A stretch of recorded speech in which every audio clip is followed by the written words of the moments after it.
Jake's on the cool throne. He invited us to his bachelor party. Fact. That's a Nice. permanent cool throne. You guys can come to mine too. I'm down. Well, I mean, what? No, this is the face that you just made. I was gonna say, I knew we were gonna get married. I could just see the thoughts right through your head right there. On today's part of my take, we have our good friend Brian Baldinger on the show talking football, ultimate football guy. We'll break down some tape with him. We also have one question with the quarterback with Drake Maye from North Carolina. We're going to talk some playoff baseball. We're going to talk some Monday Night Football. We got college football. We got Hot Seat, Cool Throne, a packed Wednesday show for you. And it's all brought to you by our friends at Proper 12. Rich and smooth, Proper number 12 Irish whiskey. New smooth to the core, Proper number 12 Irish apple. New crisp and fresh, Proper number 12 Irish apple. I've been drinking on the college football show. It is so delicious. It's founded by Conor McGregor. For every bottle sold, a donation is made to support our brave first responders. Shoot your shot of Proper number 12 Irish whiskey. There's nothing better than a football tailgate with a little whiskey.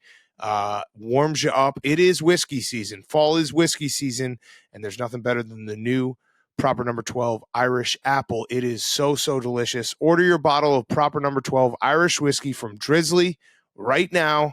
Proper number 12 Irish whiskey. So, so smooth. So thank you to them. And remember, every bottle sold, a donation is made to support our brave first responders. So go get it. Check it out right now. Pour the roar. Proper number 12. Order your bottle of Proper number 12 Irish whiskey from Drizzly today. Okay, let's go.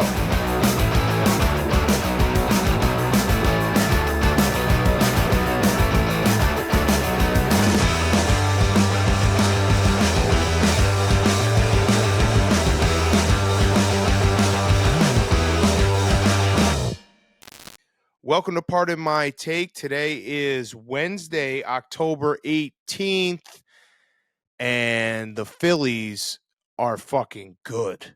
They just hit another solo home run, probably. Probably. It's just that's what they do. And I was thinking that the other night when I was watching the Phillies game. It was like they sure hit a lot of solo home runs, don't they? And I had no idea that tonight they set a postseason record.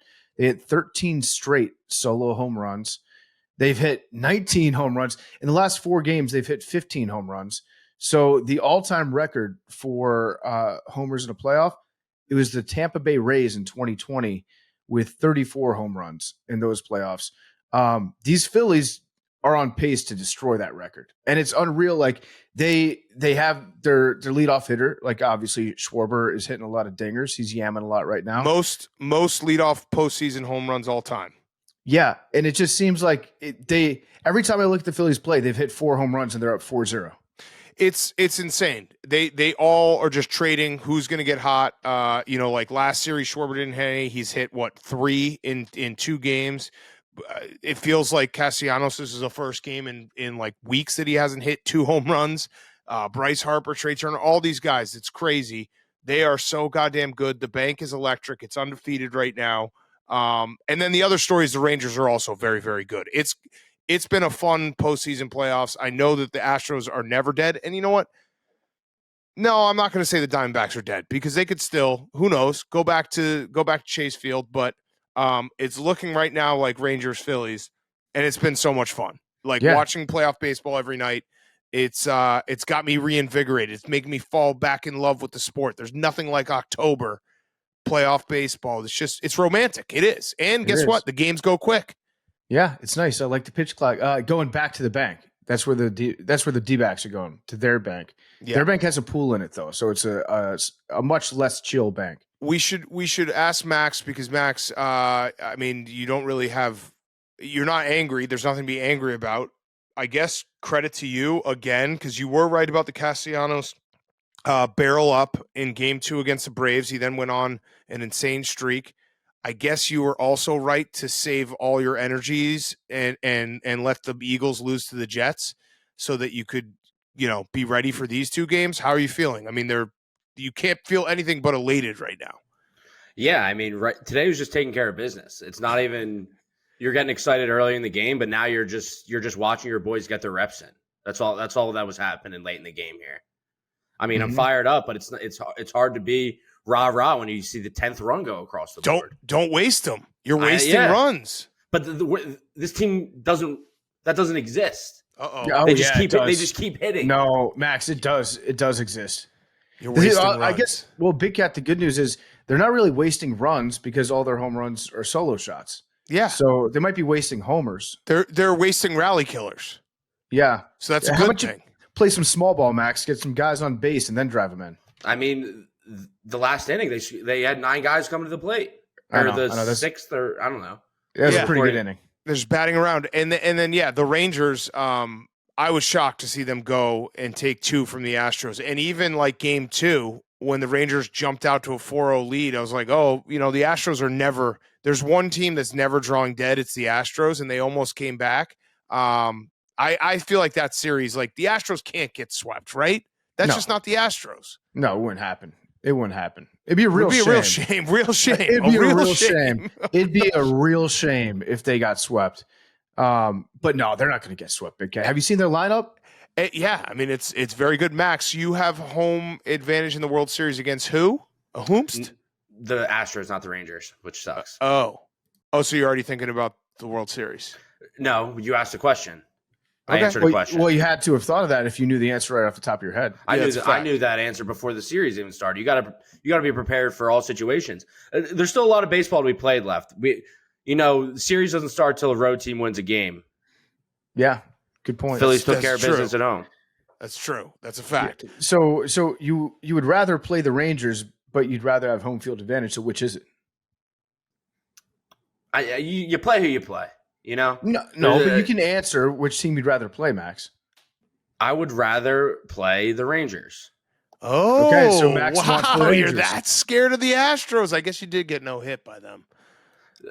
There was 0 hits in a game. That was not the bank, though, Big Cat. That was different. That's true. Is there a chance that Kyle Schwarber was. might become like the most beloved athlete of all time if he plays for enough teams? Yeah, he's awesome. Because it's rare that you have a guy, and he left under different circumstances to each team. I think he was a free agent when he left the Nationals and the Red Sox. Obviously, the Cubs just wouldn't pay him, which was ridiculous even at the time. But it was a situation where it's like, how could you not love the guy? And then he goes to Philly, and he's beloved. Like I actually think that he if he plays, maybe he needs to go a couple of West Coast teams, and it will just be like Kyle Schwarber might be able to run for president. Yeah, or go play in Japan, like after his MLB career is over. Make them love him too. Like Just hit dongs. He's impossible to not like. And I'm glad that we all got to share Schwarber for a little bit. Yeah, because we passed him around. When you experience Kyle Schwarber firsthand, there's nothing like it. Just the joy watching that big boy step up there and just mash taters. Run. I love watching him run. I'm sorry for interrupting, but it's like it is so joyous to watch that man just trolley around the bases. He went first to third on a single today, and it's a joy. It's a real. So he's deceiving. He's got deceiving speed because he's slower than he looks. Yeah. We are sucking off the Phillies pretty hard here.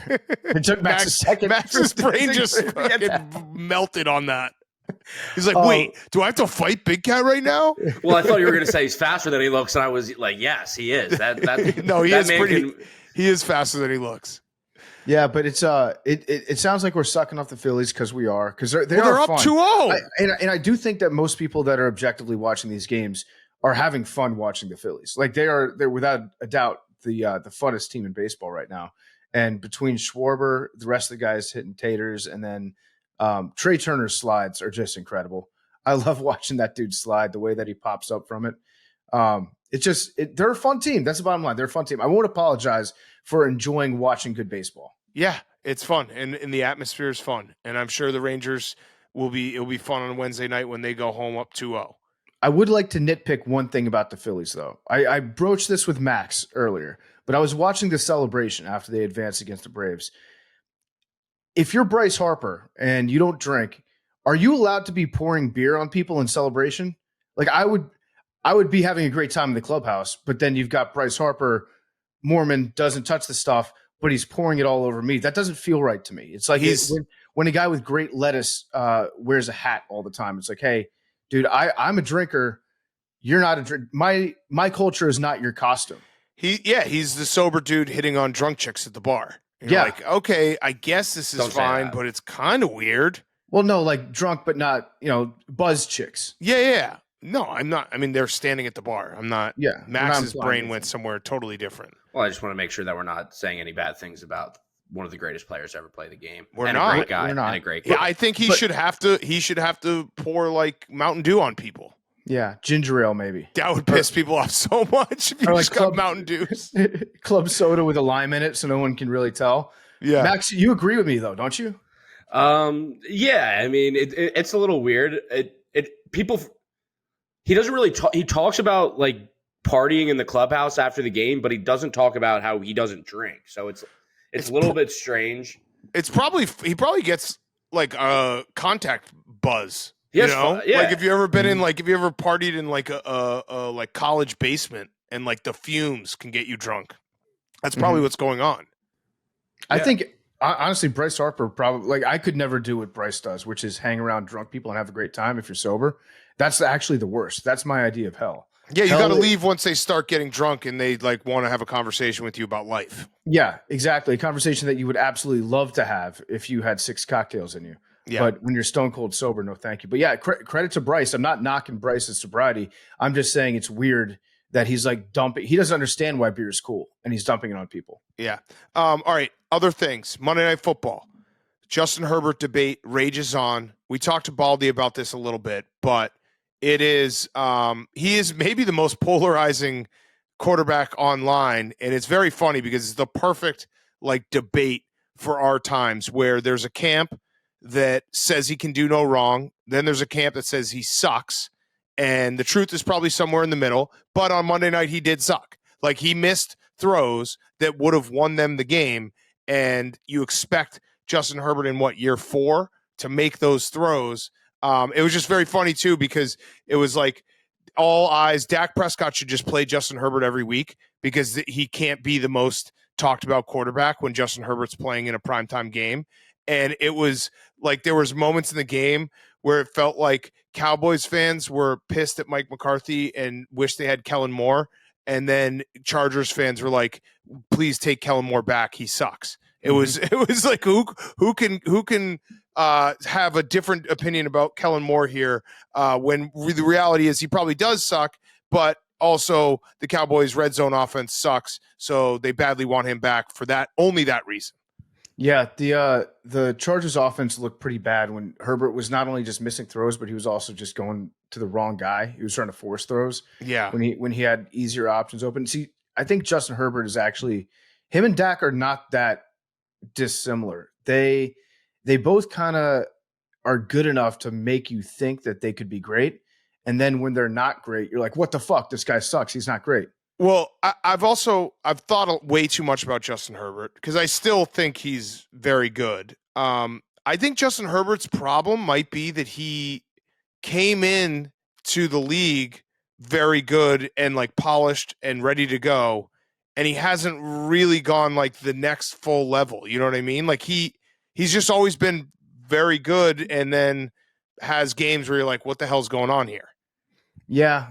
Yeah. Like, it wasn't like it back to what I was saying, which is like, because of the fact that he came in pretty good, everyone's expectations went way up. Yeah. They expected that every year would get significantly better. And maybe he's just a pretty good quarterback.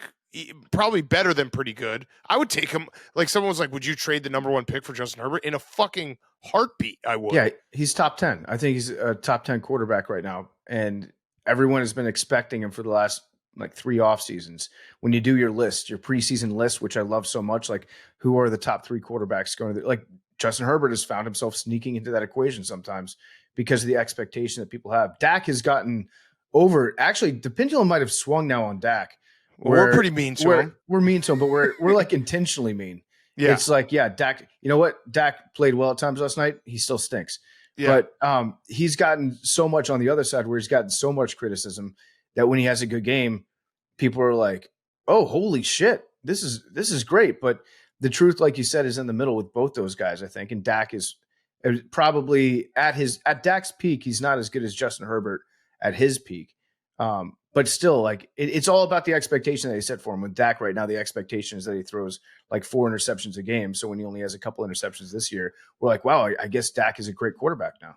And what did we say? When he runs, things happen. Like he started running a little more. I know he's been scared to run ever since he broke his leg, but when he runs and the defense gives him places to run, he can unlock a lot more. And he had a good game last night. He played well. I mean, he didn't play like lights out. The Dallas defense played very well, but like he did enough to win the game. I just looked it up.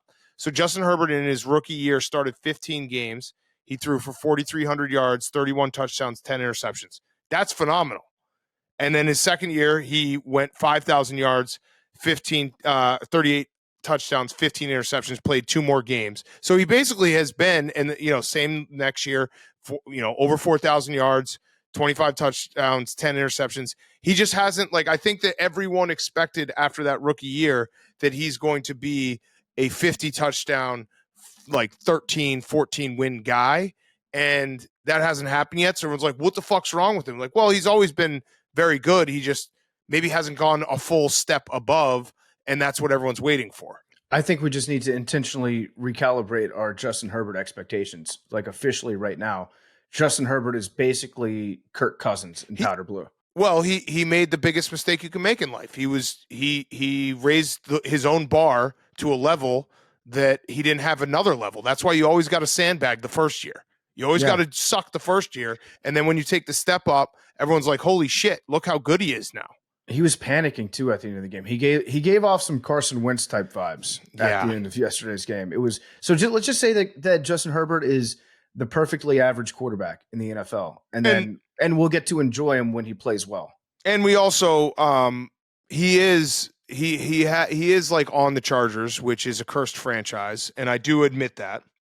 So when people are like, "Oh, well, his defense sucks or his offense," I mean, he has a shitload of talent around him, but they are a cursed franchise. He essentially has just become. He is Phil Rivers. He's going to be Phil Rivers. He's going to have his career, which is a great career, borderline Hall of Fame career, maybe Hall of Fame career. But it will always sit you always sit there being like, man, shouldn't there be more? Mm-hmm. That's essentially what he's going to be. Yeah, I hope not. I really do, because when he plays well, he's very, very fun to watch, but he did not play well on Monday at all. Yeah. He stunk. And we got saved. I guess the Chargers saved Mike McCarthy from himself, because we're about to hit an all-time Mike McCarthy end of game timeout situation last night, where he, at one point, I think he burned a timeout with 12 minutes left in the fourth quarter. And then there was another instance where it was before halftime, right? No, yeah, I was going to say the halftime. They tried to give him a two timeout. He had 2 timeouts.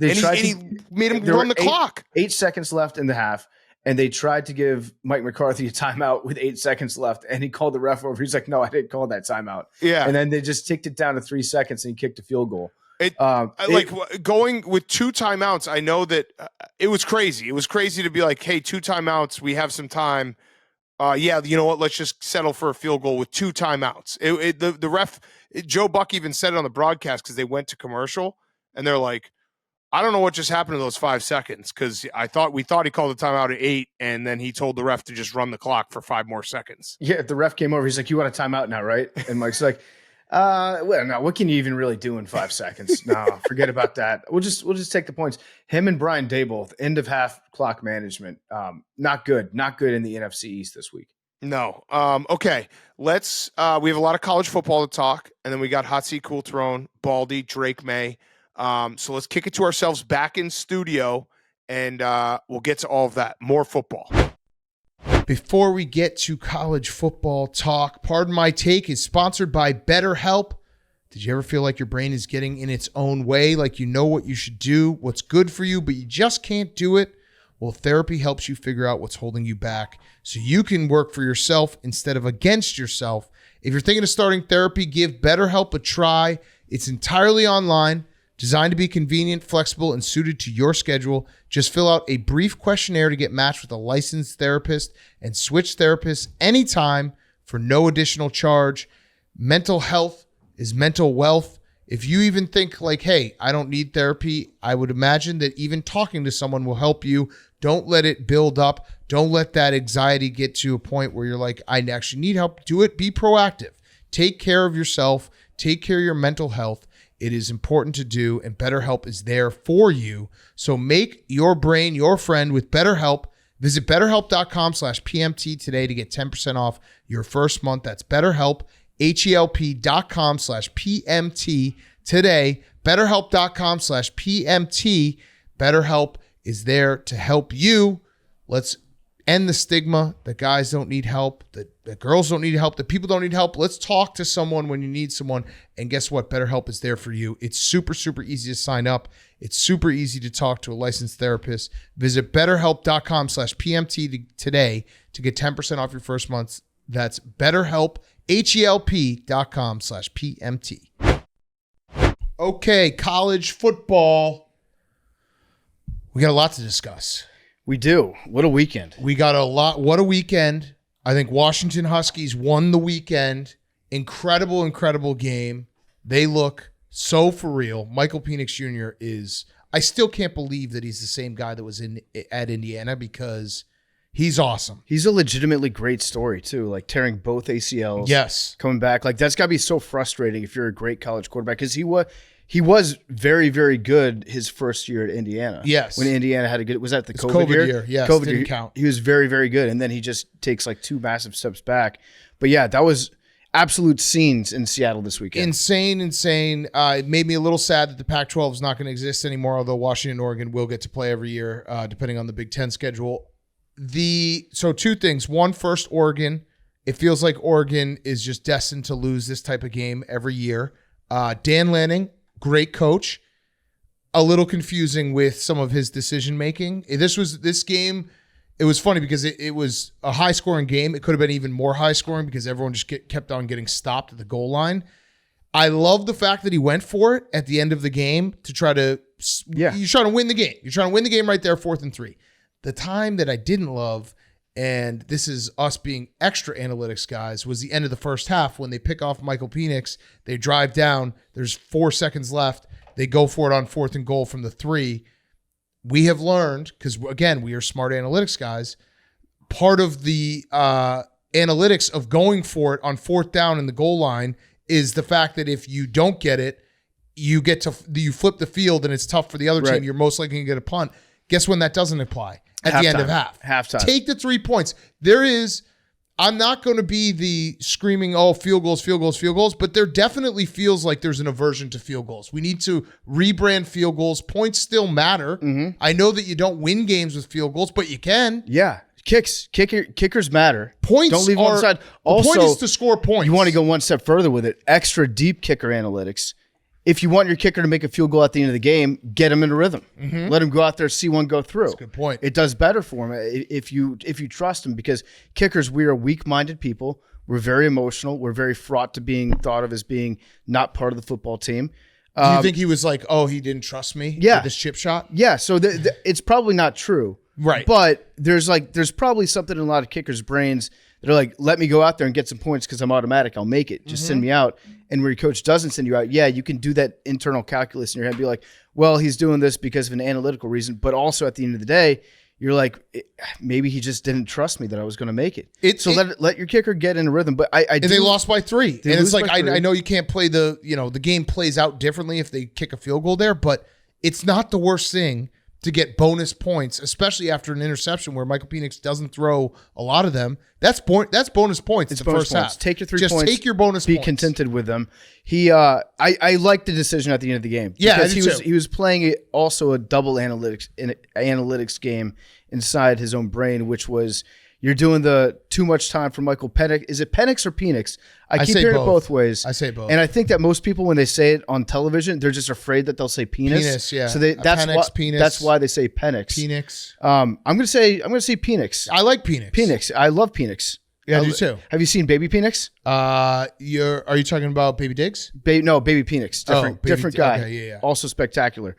I like what he was doing, which was playing the too much time for Penix, which will then actually leave too much time for Bo Nix at the end of the game. And he ended up being right about that decision. Well, it was that's not necessarily why they lost that game. They lost the game because Bo Nix didn't get the ball into the end zone or close enough on the final drive. And that's why they lost. I'm fine. Well, they lost because their kicker sucks. I'm fine. Well, yeah. That was a 40-yarder. 40-yarder. That is close enough. You should make it. That's a 40-yarder you should make. And maybe if Dan Lanning had trusted their kicker to go for 3 points at the end of the first half, he would have made that kick.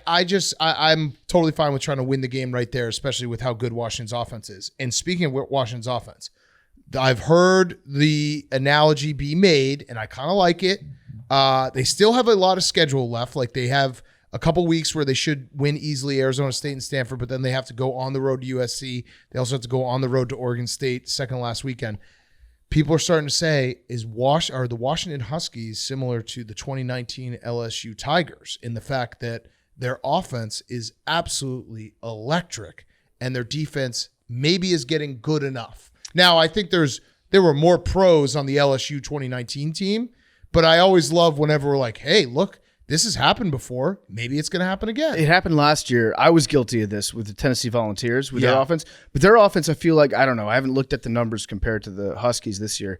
But I feel like the Tennessee offense was better than this Washington Huskies offense. I don't know. This Washington Huskies offense is They're both insane. very, very good. And I learned a valuable lesson last year, which was don't compare anybody to the 2019 LSU team until they win a national championship. It's fair. And then you can do the comparisons in retrospect. Like, we never thought that we would compare, any team to those USC teams with Reggie Bush, Lindale White, Matt Leinart, those guys. There've been a lot of great college offenses. I'm going to wait until all the facts come out. How does that sound? I saw a stat. I got to try to find it. I think it's Washington is averaging something like 8.7 yards per play, something ridiculous. It's insane. But this was a game that a lot of people had Oregon winning because Oregon's defense is better than Washington's defense. But Washington's defense played tough. And if they can round into form, again, I'm also, so I agree with you. Don't ever compare. I would say I saw it. I saw people comparing it. I'm not comparing it because it's still the Pac-12, and there's still probably going to be some cannibalization of themselves. What if you had to ask me what the most likely thing is? Washington catches a loss, maybe 2 losses, and then beats Oregon in a rematch, and then they all are out. I feel like Oregon State is going to be a very tough game for Washington. Yeah, I feel like that's good. That's one that you can't sleep on at all. But yeah, it'd also be interesting to go back and look and see how the Bengals offense performed after the comparisons to the LSU 2019 team came out. If Tennessee started getting all that clout, and then Joe Burrow and Jamar Chase were like, "Hey, fuck that! Let's just remind them how good we are." Yeah, and then they have an extra. That's the thing is, if you go just pros, there were probably, although Washington will have a couple few first round picks. They have a 2 insane wide receivers. They have a really good edge rusher. I don't know. They're playing good ball. It's fun. And I like it. It was very cool to see the Washington student section rush the field. There were probably 30,000 kids on the field at that game after it was over. It looked kind of scary. And again, I'm always in favor of storming the field. If you're in college, have fun, storm the field whenever you want, enjoy yourself. But there's starting to be natural consequences to storming the field. Well, the kid who stormed the field at Notre Dame was a douchebag. Deserved it. Yes, that was a douchebag. He went up to Caleb Williams where's your finger paint now? Where's your finger paint now? I really do think that Caleb Williams, every player, if a fan goes up to you and talks shit after a devastating loss, you have a 10-second period where you can just open hand slap him. Yeah, not punch. We're civilized.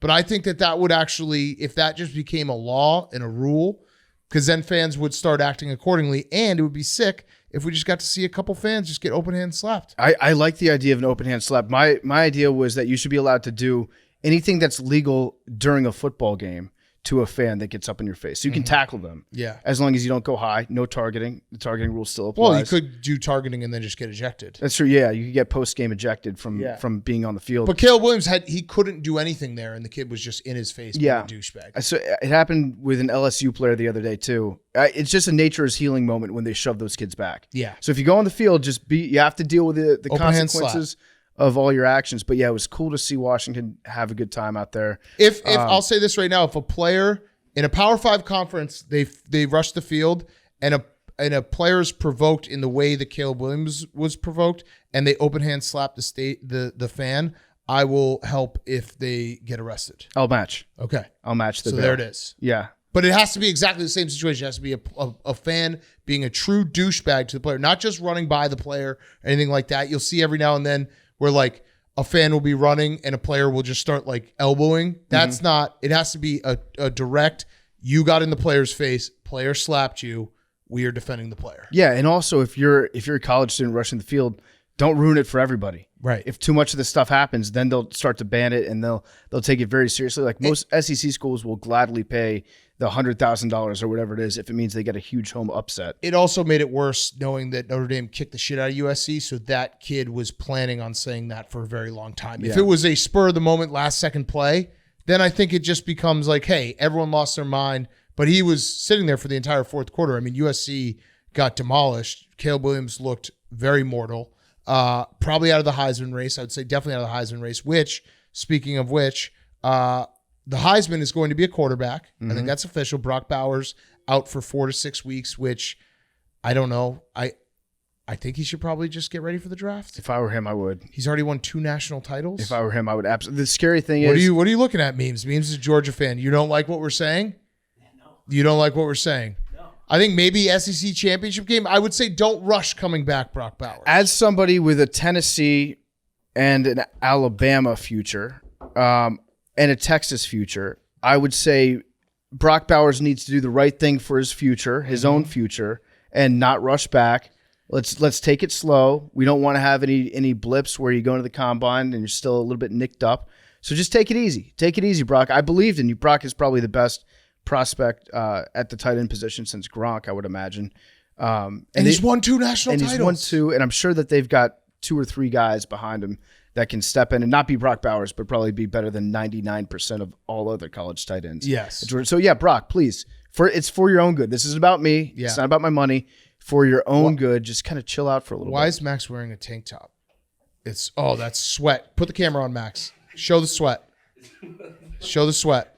It's not sweat. It's got hot in here. No, show the sweat. I put a t-shirt on. Okay. You looked like Matt Ryan the other day up in the booth. It's fucking hot as dick over here. It's hot as dick. So it's going to be a quarterback winning the Heisman. It's going to either be Michael Penix, maybe Penix, by the way. Penix, maybe Jaden Daniels, maybe Jordan Travis, maybe JJ McCarthy, because Michigan hasn't played anyone yet, but he has played good ball.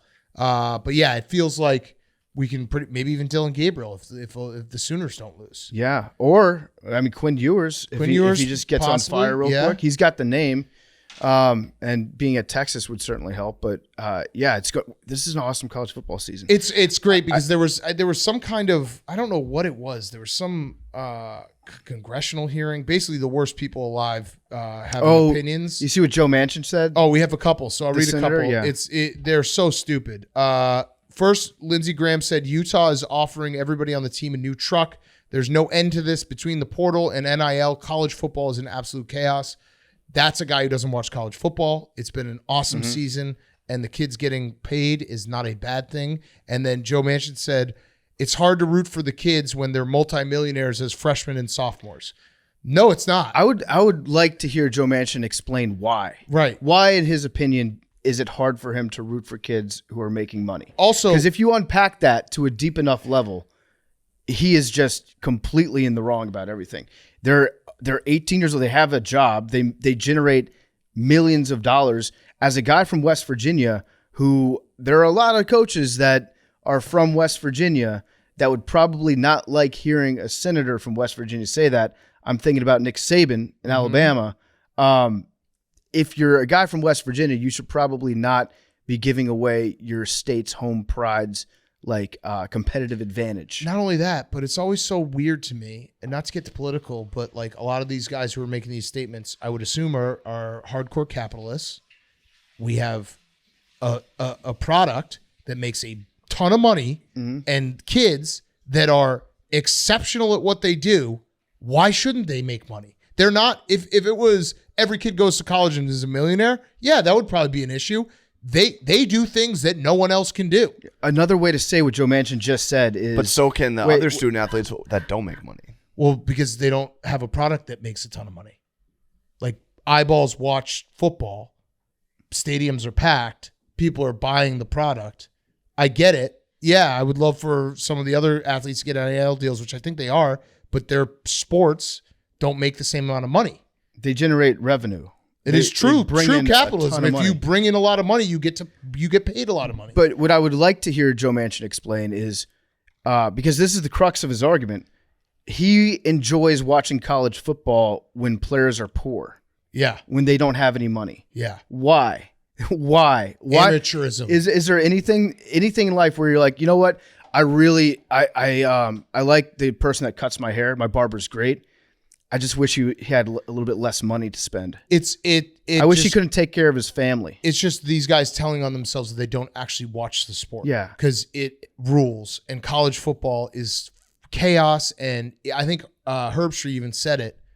I love the NFL. Herbstreit loves the NFL. What we saw at Washington, Oregon on Saturday doesn't happen in the NFL. No. Like that just doesn't. It's just there's a difference in the fan bases and how people cheer for their team and the fans, the kids going on the field. Like that's a crazy scene that those kids will remember forever, and Washington fans will remember forever. It's crazy. They don't watch the sport, so they should not get. We should actually like any politician who wants to talk about college football. We should like Johnny Manziel like watch their iPad to see how much they're watching. If you don't watch more than 5 hours of college football on a Saturday, you don't get to have an opinion. 0 hours. Zero. Yeah, that's how much they're watching. Next time I'm eating a pizza, I'm going to be like, you know what? This pizza would taste so much better if the guy that made it couldn't afford daycare for his kids. Yeah. That would make me so happy. Yeah, because then he'd really put everything into it. Okay. I got one other thing about the SEC in particular. Yeah. Because this is Alabama is definitely going to win the SEC. It's a storyline that's bubbling up, and it bubbles up occasionally, but I think we need to talk about it a little bit. Jimbo Fisher and his buyout. Yes, I'd like to talk about He's got a looming this. buyout, or a buyout that's out there. What is it now? Like probably $80-90 million to buy him out of his contract. And so much of Jimbo Fisher's buyout and whether or not they actually do end up buying him out of that, because right now the offense sucks at Texas A&M. Jimbo Fisher, he's being paid like he's the best offensive coach in the NCAA, and he's just not. So much of whether or not the boosters at A&M pony up for the buyout depends on what the price of oil is worldwide, because that's all oil money in College Station. They've got so many alumni, so many boosters that are so heavily leveraged in what the oil market looks like. And right now, the price of oil, I actually reached out to our friend Bunky Perkins, who's in the oil and gas business. So he's about as connected in this as anybody. Right now, the price of oil is about $85, $86 a barrel, which is pretty good. They're making good money in College Station. Once it gets up to like 100, that's when they have literal fuck you money. Yeah. That's when the oil kings start to get crazy and do all the shit that they would prefer not to be reported on for. But I'm setting a price target right now. I'm setting a personal price target. If oil reaches $95 a barrel, then I predict that Jimbo Fisher will get bought out of his contract. Okay, I like that. And with like all the instability overseas, who knows what happens with Egypt, with Saudi Arabia, if they get involved in the war over there, then oil is going to go like through the roof. So in a weird way, like that directly affects whether or not Jimbo Fisher is stinking rich without a job, or if he's still getting paid and doing a poor job coaching. Yeah. So Texas A&M to me, most delusional fan base in college football. Craziest fan base because of all the yell leaders. Every time a yell leader video comes out, it's like, what the fuck? Why do they keep putting these out? Gags! Pass it back, Gags! Hump it, eggs! Hump it, eggs! 1, 2, 3! Hey!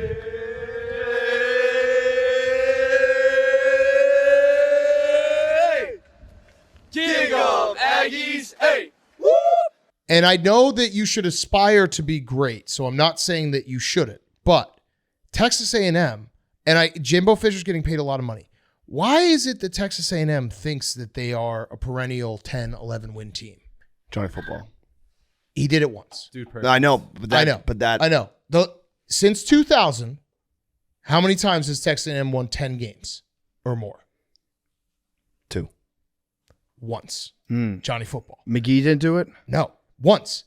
They are a good football program. They're a 9-win team. They're an 8-win tean. Jimbo Fisher last year was a disaster. I agree with that. If you want to say, hey, 5-7 is unacceptable, totally agree. But Jimbo Fisher has gone 9-4, 8-5, 9-1, 8-4. Like he has done what Texas A&M does. They win 8-9 games.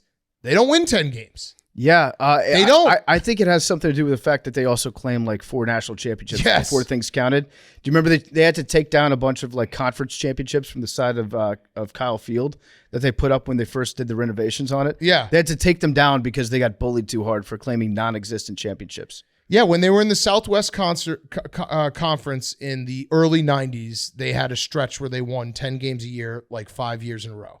But since then, since 1995, they have won over 10 games twice. They won 10 games. They won 11 games in 1998, and then Johnny Football. Texas. It's just a very funny,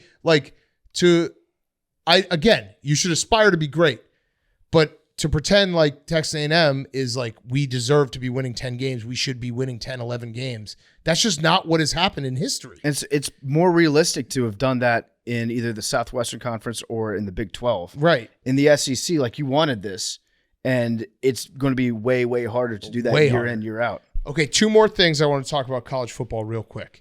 One, that was a terrible Colorado loss. Yep. 29-0 at halftime.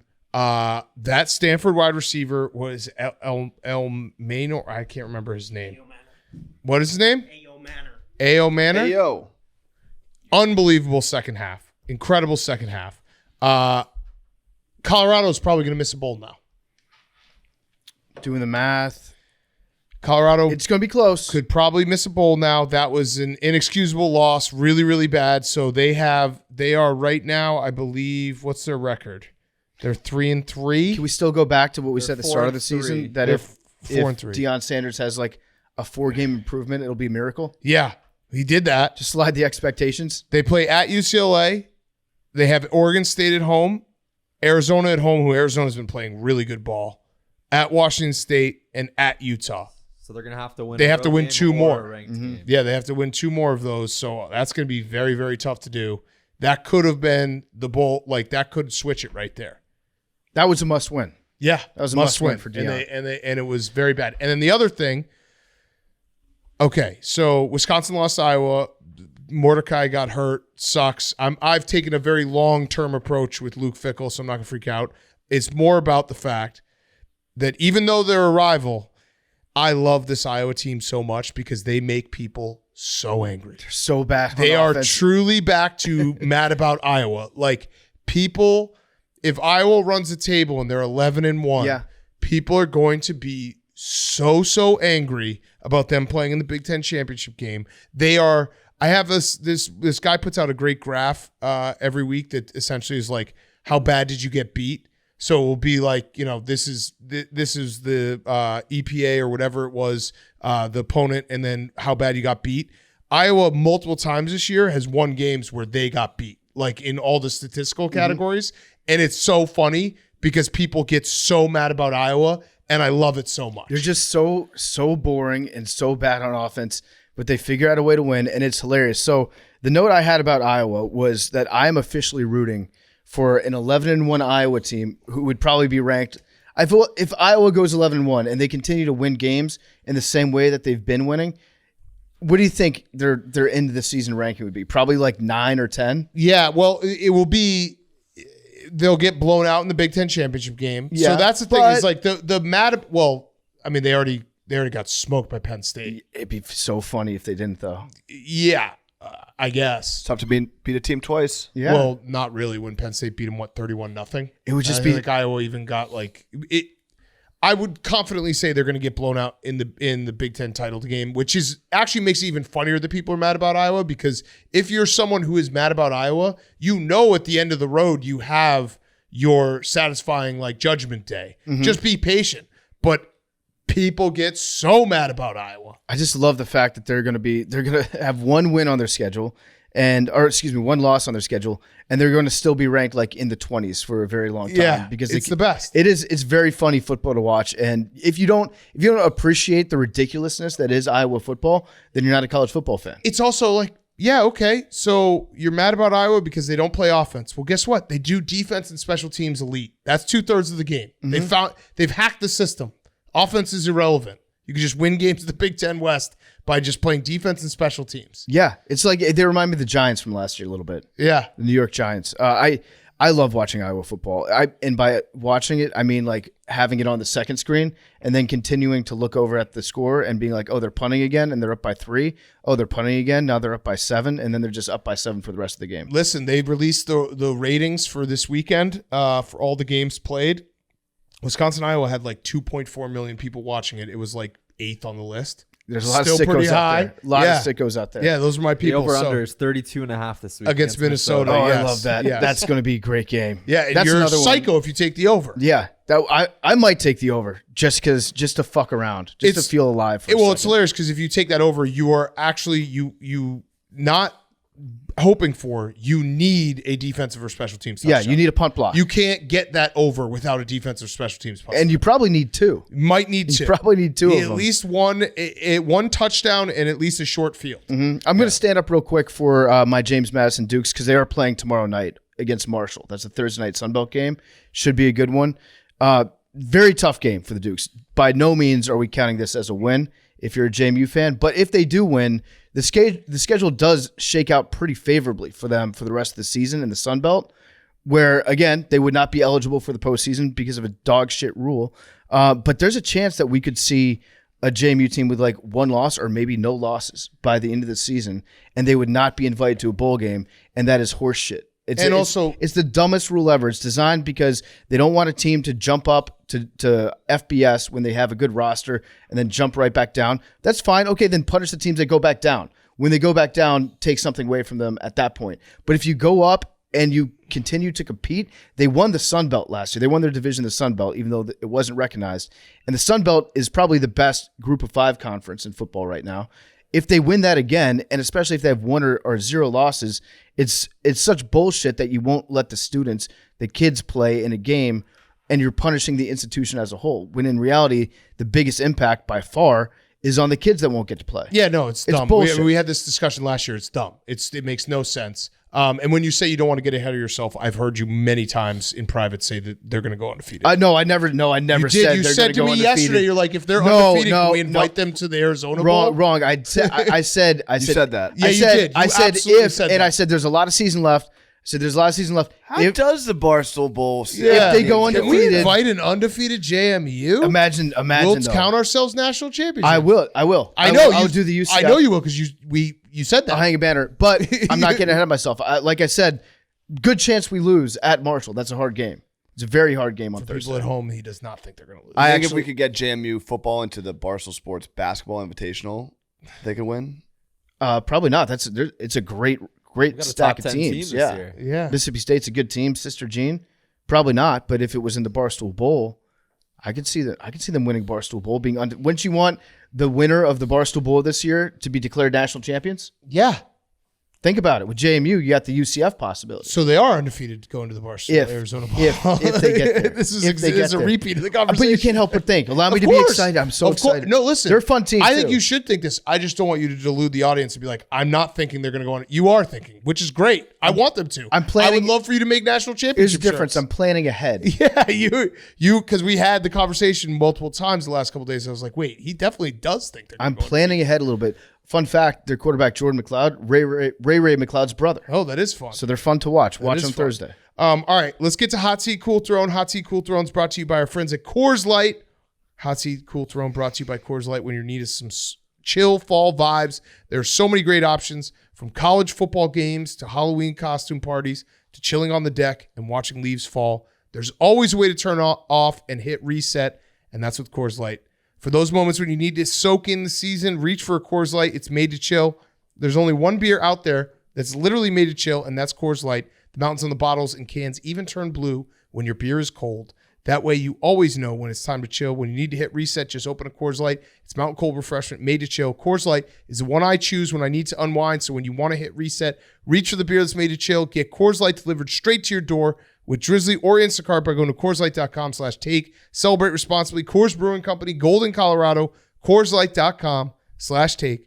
Celebrate responsibly. Coors Brewing Company, Golden, Colorado. Coors Light, the best beer ever created. Okay, Hot Seat Cool Throne. Hank. Henry.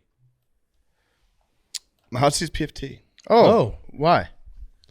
It's Sounds just nice. it's been a few weeks. A lot A lot of time has passed. And I've just noticed that body is as clean as ever. What are you talking about, Hank? Talking about tattoos. Oh, Okay. Well, how long? It's been, what, a week and a half? I was in New York for Surviving 12 Barstool. days. 12 days. I was in New York for Surviving Barstool. Then I was in Knoxville playing a concert with Pup Punk at Bojangles. And now I'm back. I just got back into town. I'd like you to tell me when you think I should have gotten my tattoo, Hank. Henry. At some point. Yeah, I mean, we could have had someone come to the office in New York. We've done that before. At a rock show is actually like the ultimate time That to is get a That's true. tattoo. Yeah, that's awesome. If I just- Backstage at a Bojangles. yeah. Or I could get the Zach Martin or the Zach Wilson tattoo. Have of his you at face least on my face. finalized what you're going to get? Because that will tell me what I need to know. I have not finalized what I'm going to get. So you're right. Hank's right. Hand up. I've been slacking on that, but now I'm back in tattoo mode. So I will Just have from this conversation? Yeah, Hank woke me up. Thank you, Hank. I owe you one. I will have my decision by Friday's show when I'm getting for my tattoo. That's a promise to you guys. Can we wait nice. to do Promise it in to the the new listeners? office so that we Oh, can we make Should it do it during the PMTV? stream. Can we? Yeah, we should. During Do it. Okay. during the Hank and Max live stream. Oh, okay. Is that what you were saying, Hank? Yeah. You forgot to do that. Yeah. Oh, good point. Good point, Big Cat. By the way, we have I've a already- date for baseball, so we're set. You the one that wouldn't let us do it. Oh no, you wanted to do it. Yeah, well, we have to do it in the new office. Right, but yeah, don't. But you also wanted to do. You wanted to get out of it. Max doing made a some good weird point that thing, I should wait till we're in the new office to do it. Max, you're right. which will be next week. Next Wednesday. It's exciting. Okay, next Wednesday's show will be the first of a new era. Pardon my take. So, I might get a tramp stamp. How about that? I'll have the answer by Friday. DM at Part of My Take on Instagram or on Twitter X if you are a tattoo artist in Chicago and you would like to work with us, or if you know a good tattoo artist, DM that account and then we'll find an account and I will have my decision made by Friday. Then I will get the tattoo as soon as we get to the new office when Hank and Max do their live stream. That reminded me. Oh no! What are you gonna say? Hot seat me? The weddings was The weddings was a mistake. It was a mistake. Okay, I made a mistake. Credit to me for realizing in the moment that it was a mistake, but I still said it. Discredit to me for still saying it. The weddings was a mistake. We got 1 million wedding invites, and we will. Sunday. That will not stop. Everyone that listens to the show when Okay, they're what do having you wanna weddings, say? they're I like, fucked "Oh, up. I remember I them fucked up. talking." I They're took a gonna wedding. be planning their wedding. Be like, "Oh, I remember when they were talking about No, it. you're Like right. they want to get invited. We should invite them." And we're not going. I actually think that No. it would be a terrible move for a guy to invite us to the wedding because your future wife is going to absolutely despise you for it. Well, there if the could future be- wife's a listener. Yeah. There's That's female true. AWLs too. The doctor is the mother. I just saw all the DMs that I got with wedding invites. It was from the groom. And I was just thinking to myself, like, are you sure that she's totally cool? with No this? chance. No chance she's that's totally been cool. asked. Yeah. Okay. Mistake. That was a big mistake. We'll go to a divorce. Yeah, we will. We'll go to a second wedding. Yeah. That actually would rock. Second wedding's probably fun. Don't say that Why? because it's still the same thing as a wedding. No, second weddings are way more fun, I think. Because they're all You ever like, been? we've done it. I've been to one, but it was only one of them. Like, if I'm saying it has to be second wedding for both of them, because then you know they probably like Jimmy Buffett themed. Yeah, it's probably pretty low-key. swingers. Probably like A lot of well, pineapples. fuck it. We've made mistakes, but now this is for life. Won't be. They'll get divorced again. But we will go to a double second wedding. We're also going to go to a bachelor party. Jake's when he gets Oh, married. Jake! Actually, congratulations. That would be very fun if Jake got engaged and then he hired us to plan his party for him, and he was wildly uncomfortable with everything. The entire trip. You guys will be gonna say, invited. well, Don't get me thank wrong. you. I appreciate that. I knew we'd be invited, but my question was how quickly, over under minutes, or maybe it's hours, probably not hours, probably minutes, would we have all of Jake's friends hate our guts? No, they love you guys. For now, They would hate us. They would hate us so fast Why? because we Peer pressure. yeah. I Like, don't- oh, you guys want to go play pickleball afternoon? How about we just do drugs? Yeah, they're gonna be listening to this and texting me, being like, we love them. I think Jake would actually leave the weekend hating us. Yeah. I think that would be the end of Maybe the line we should with do a Jake. bachelor party for Jake without Jake. Oh, that sounds and Jake's friends. That sounds fun. Just Jake and just Jake's friends and us. Wish you were here. Yeah. Too bad you couldn't make it. Deal.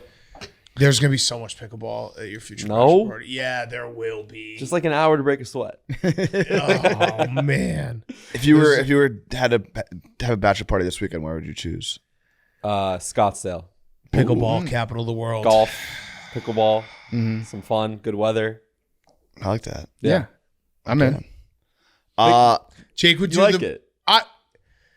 If you let us plan it, I would go. Okay. Because there would be like, I know you would be like the pickleball and then the big dinner on Saturday night. I've said There's this a gotta be million some times. The big negotiations. dinner on Saturday night is the worst part of every bachelor party. Don't do it. Everyone gets drunk as fuck on Saturday. They have a great time. And it's like, hey, everyone, take a shower. Put on a nice shirt. We're going to get sober real quick and go to a dinner. And then everyone sits there, stuffs their face, feels like shit, can't go out. Yeah. I learned it many times. Do the big dinner the first night. All right, you're the veteran. So Yeah. you got the ball. Okay, I'm excited. I would love to go to your bachelor party when it happens someday in the future. Yes. Okay. In. The cool thing is Pat Bev.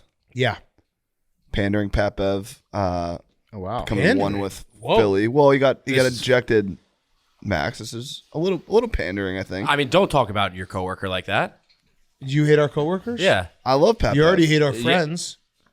I love Pat Bev. He got kicked out of a Sixers game for fighting with Ben Simmons. So what's wrong with that? Yeah, why is that pandering? Ben Simmons, bad guy. Pat Bev, good guy.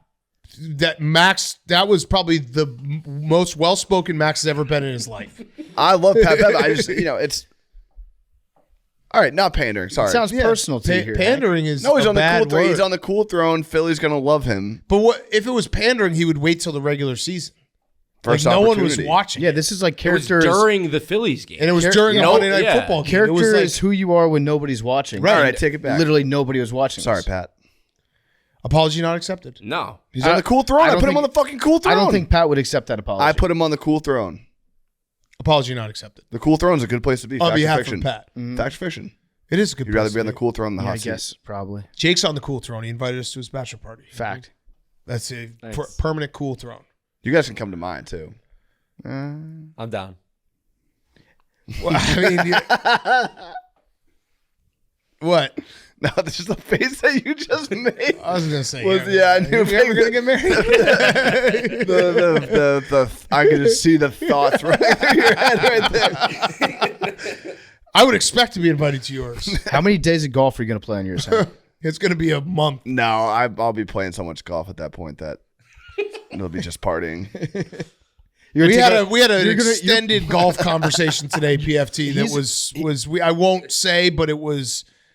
We have an extended golf conversation Right now, Hank is planning on Debate on was embraced. how to take a vacation from golf. Okay, That's what now you're we have doing. to say it. The debate was embraced, PFT. We had All right. an extended conversation. You gotta today. say it Hank- all though. No, I'm going to say it all. Hank is essentially, he's like, I'm going to work so hard in the winter. I'm going to accrue so much golf time in the summer that I'm basically not going to work in the summer. Again? He wants to take Mondays and Fridays and Wednesdays off. I didn't say whoa. Wednesday's whoa. not said. I was here. I was But here you for said it. you'll be here Sunday, Tuesday, Thursday. I'll be here to record the show, and I'm a non-traditionalist. I believe like everyone in corporate America listening to their job, they have 40-hour work weeks. They work like 10, and then they have weekends and stuff. We don't have a job like that. I do believe in have the a great 40-hour job. work week schedule across a 50-week timeline. 40 hours a week, 50 weeks a year. Give 2 weeks for Christmas, 1 week for July 4th. I don't think it matters when those 40 hours come. As long as But you, we as long as don't you, work as long as 48 you, hours. That's the thing. I'd say we work like 60 to 80. Yeah. I know, and then and some of these weeks I'm gonna be working 100 to 200, if that's even mathematically but possible. the reason why we work so much is because our job is fun. I agree. Listen, 168 hours a week. all I said is that I'm gonna work twice as hard as the winter, so that I don't have to work. I can work twice At as all less in the summer, right. And then it all evens out. Isn't this what you did? Like you said that you were going to work really hard September and October too? Yeah, I haven't golfed at all. I've barely golfed this. Barely golfed at all. Nice catch. Nice catch. Well, nice catch. a couple for work, but My point to him was in the football season, we have to work a lot because it's football season. In the off season is actually when we can start doing a lot more of the fun office stuff. Mm-hmm. And Hank was like, well, what about golf? Well, we could do golf content. That also was broached where it was like, if I'm streaming in the golf simulator, that's work. I said, yes. Yeah.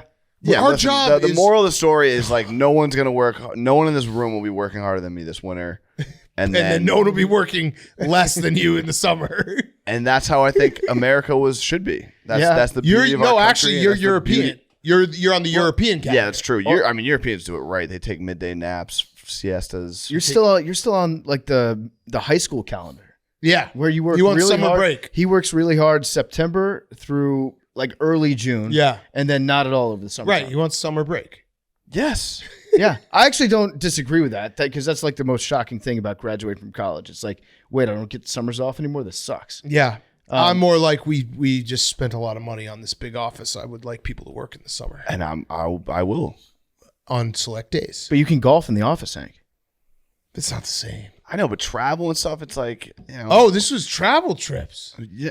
Oh, I didn't realize that. So when you're gonna fly out on Thursday night and then come back Saturday night, like every weekend? No. Sunday morning. Sunday morning. Oh, But you Sunday want, morning. but you okay. said you wanted Mondays, Yeah. so that would be So like you'd go That'd be- back that'd out. be- You no, travel. that'd be for that'd be golf. local golf. That'd be for golf. That'd be local Well, golf. no, I also threw out the idea. I mean, Big Cat is just like whatever. I also I threw work. I'm setting a tone. I threw out half days Friday, half days Monday. He tried to kid shame me too.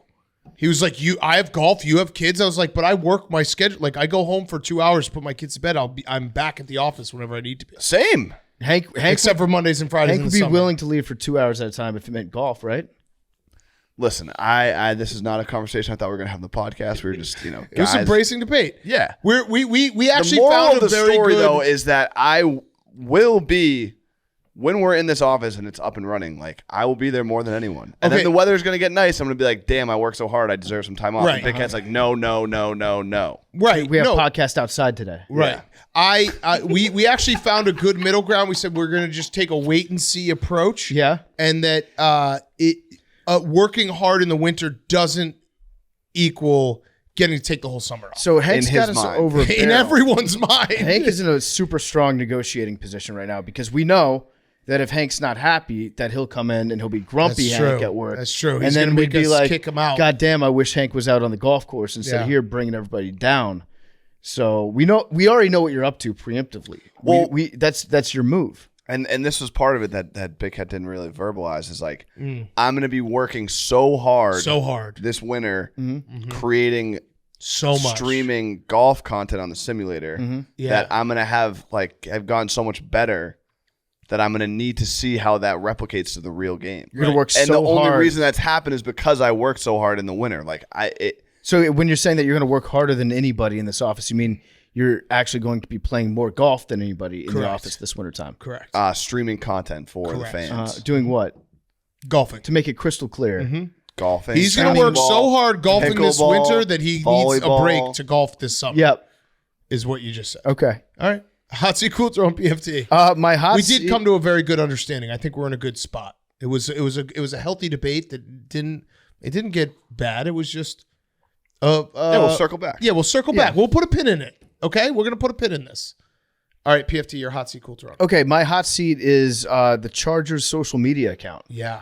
Chargers Twitter. This is actually, it's unrelated to the woman that was on TV during Monday Night Football.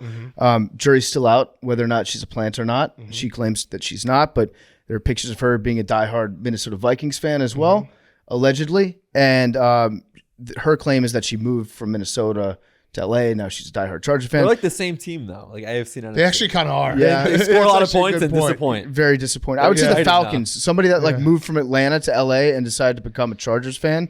If there's anybody out there like that, God bless you. Yeah. I don't know how you're still alive. But more specifically, I found this post. Actually, Kinjack found this post on Chargers Twitter. So it's from a guy named Chargers Truther. And when I first saw this, I was like, this guy is ridiculous. But now I think there actually might be something to his point. So he tweeted this out last week.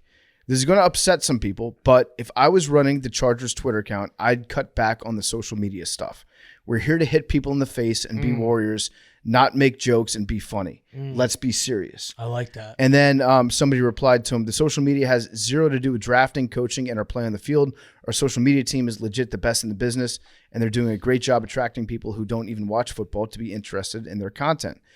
Chargers Truther responded, it affects team culture. Yeah. And now I think he might be right. He's absolutely right. I think that the Chargers Twitter account is too funny. He's absolutely right. And it's resulted in actual on-the-field losses for them. No, he's... Be serious. This is culture matters. Football is a serious game. Yeah. Okay? If you're asking guys, hey, is water wet when they come off the field? That's going to break their brains, and they're going to be thinking about that in the second half of a playoff game against the Jacksonville Jaguars instead of how to run a competent defense and keep the Chargers on the field, and when the defense is on the field, not let Trevor Lawrence goose step all over you. I'm starting to think that Chargers Truther, he might be true. He's right. When you look at the best teams in the NFL over the last 20 years, Patriots, not great, not like anything flashy on social media, right? They don't play those gimmicky games. No. Steelers don't really do the gimmicky stuff. Alabama football? Alabama football? Nope, they don't engage in that. Football's serious. Yeah. Not time for jokes. Yeah. It's culture setter. So I actually think that Chargers Truther might be right. It affects team culture. Yeah. Agreed. And then my cool throne is Terrell Owens. So T.O. I saw this. Yeah. T.O. was playing pickup basketball. I think this was yesterday. And he got into a fight while he was playing pickup. And then after the game was over, the guy he was playing against drove a car into his leg. Like drove a car onto the court and hit T.O. in the knee and tried to run him over. T.O.'s fine, didn't have to go to the hospital. But I think if you're playing pickup basketball against T.O., you're probably pretty sick of his shit by the end of it. Yes. Because I would assume that he's just dunking on you constantly. I'd agree. And reminding you that he's dunking on you constantly.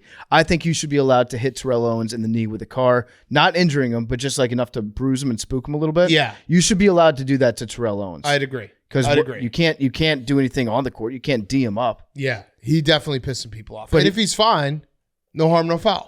Exactly. No blood, no foul. John Thompson would back him up. He'd run him over and then back again over him. And as long as he didn't have anything broken, not a foul. Yeah, I agree. T.O. just dominating people in pickup basketball is very funny. It's exactly what I would do if I was an athlete like him. I still think T.O. could suit up. Yeah. I think he'd get in the league. Definitely. All right, my hot seat is John Fisher, that fucking scumbag from the A's. Trevor May, who was a relief pitcher for the A's this year, I think he was on the Mets last year, did a live stream, Twitch stream, and he unloaded. So he retired, and then he unloaded on John Fisher. Great rant. He said, sell the team, dude, sell it. Let someone who actually takes pride in the things they own something. There's actually people who give a shit about the game. Let them do it. Take mommy and daddy's money somewhere else, dork. A dork is always good. If you're going to be a greedy fuck, own it. There's nothing weaker than being afraid of cameras. Do what you're going to do, bro. Whatever, you're a billionaire. They exist. You guys have all the power. You shouldn't have any because you haven't earned any of it. But anyway, whatever. Yeah, I like it. I like it. Said. Great retirement. Yeah. Probably the best retirement speech I've ever heard. Calling a billionaire a dork. I know that hurts him too. Oh, for sure. I agree with the fact that John Fisher doesn't seem to take pride in owning the Athletics at all. He takes pride in refreshing his bank account. It's like, oh, the number went up today. And looking at parcels in Las Vegas. That's what he loves. Yeah. He loves just being like, oh, the value of my franchise went up. That's cool. He doesn't care about what happens on the field. Take mommy and daddy's money somewhere else, dork. It would suck. It would suck to play for an owner like that. Yeah, he's a piece of shit. And a dork. And a dork. My cool throne. Oh, Jake. Oh, Jake, getting a call. Who's it that from? phone? It's my dad. Oh. You want to take it? Nah, it's all right. Tell him what up. Tell him what up. Will he be at the bachelor party? Yeah, his dad would. He has to be. His dad's cool. I don't think so, right? He could. Yeah, he could. Yeah. Your mom Maybe. could come too if she wanted. I didn't say it. Yep. I was just being inclusive. I invited his dad. Why not his mom? My cool throne is Julio Jones. He's back. We got him out of retirement. We asked the question a few weeks ago: is he retired? We didn't know what happened to him. He's on the Eagles. Max, Dream Eagles, more loaded than ever. Yeah, he got signed to the practice squad. I think he'll eventually get brought up, but He's not signing somewhere if he's not playing. I'm just saying. Also, a great reminder that Julio Jones, his name's not Julio. Really? What is it? It's Quintoris Lopez Jones Jr. That's right. Yeah, Fucking Quintoris. great name. Yep. Great name. Max, dream team though. Big Dream Team vibes. Oh, huge. Congrats, Not Max. Dream Team. Oh Not yeah, Dream Team. this is the final piece. What, a 49-year-old receiver who's going to be a beast, but definitely not Dream Team. Dream Team. No. But he could be good. So he's better than a wide receiver 3 right now. Quez Watkins has been very bad. So we've been looking for a wide receiver 3. Maybe he's the guy. Also important to note that Larry Fitzgerald, I don't think ever retired. I think he's just out there. Yeah, I agree. He quiet quit. He was I just agree. like, you know what? I'm just not going to play this year or the next year. Yeah, I agree. So Quintoris, Dream Team. You Dream calling it Team. Dream Team. Yeah. Congratulations to the Philadelphia Eagles for winning the Super Bowl. Congrats, Max. By the City- way, you guys are the Congrats, city of Max. champs now. because we're Baseball, doing this football. because we're taping this in the afternoon, you heard us talk about game 2 to start the show and Monday Night Football. Max, prediction Max. Merrill Kelly called out the bank. I say 7-4 Phillies. Okay. This is a timestamp. It is 4:49 on Tuesday afternoon. 7-4 Phillies. He poked the bank. He did. That's a rookie mistake. big time. Also, you guys know we have a bank series, Chase Field versus Citizens Bank Park. Well, I wouldn't say Chase Field is the bank though. Doesn't have the word bank in it. Yeah, It is a bank though. bank. It is a bank. It is a bank. Yeah. Okay. No, there's A only little one cash bank. in. There's only one bank. We'll cash in. Love it. All right, Jake. My hot seat's the Miami Marlins. The Marlins, once again, a very stupid move. They parted ways with their general manager, Kim Ang, who helped construct their first full season playoff team in 20 years. And they wanted to bring in someone above her. And she literally turned this franchise over. And then they said, we want to bring someone in. She's like, all right, I'm going to pack my bags. Isn't this So- kind of the Marlins' MO? It's ridiculous. They get good players. They have some momentum. And then the self-inflicted wounds just make them irrelevant again. Yeah. Extremely misogenic by them. Yes, agreed. I just don't understand. Like they've Well, I think I know why. So if you look back at the history of the Miami Marlins or the Florida Marlins, she did too good of a job getting good players. Now the owner's like, wait, I'm going to have to pay these good players? I don't want to do that. You really fucked me over here. I got to get a worse GM so I don't have to worry about paying out, the luxury tax if it ever comes to that. Yeah, it just doesn't make sense that they've made the playoffs 3 full seasons in their history and they have momentum and then they do this and then you wonder why people care more about the Dolphins and the Heat. Well, she is the only Marlins GM ever to make the postseason and not win a World Series. Correct. Maybe that's why. Yeah. So Good it's point. disappointing, Good but point. we'll see what happens. My cool throw is the Olympics. We have 5 sports that are officially Olympic sports as of this week. Okay. Whoa. Baseball/softball. All in. right. Lacrosse. In. We better win. Fuck lacrosse. Cricket. In. Squash. In. And flag football. Oh, hell in yes. 2028. And it's a home game because it's in Los Angeles. Oh, Okay. Isn't love it in that. multiple cities? No, that's No. the World Cup. Yeah. World Cup's gonna be on multiple continents next time after the U.S. Yeah, one. U.S., Canada. Oh, no. not continents. this one, but like the one they just announced this week. It's multiple continents. Which one is that? Where's that? I forget what year it is, but I think it's gonna be in Europe, Africa, and South America. They're just getting as much money as What? possible. Yeah, I love how corrupt FIFA is. It's the best. Flag football, like, they're going to be bigger favorites USA than basketball. I don't Why? know. Can our pros play? I think so. And it's in July. Can you imagine Tyreek like, Hill it's the- playing flag football? Oh, that's gonna be awesome. It's That's also be gonna so awesome. It's gonna be great to see like what skill sets translate to flag football that don't translate to regular football. Also, could retired guys in the NFL, like, they could play flag football. Like, Brady could suit up. Dude, flag this football. is gonna rule. Tyreek Hill's already said that he wants to play. okay, all right, gold medal, Yes. easy.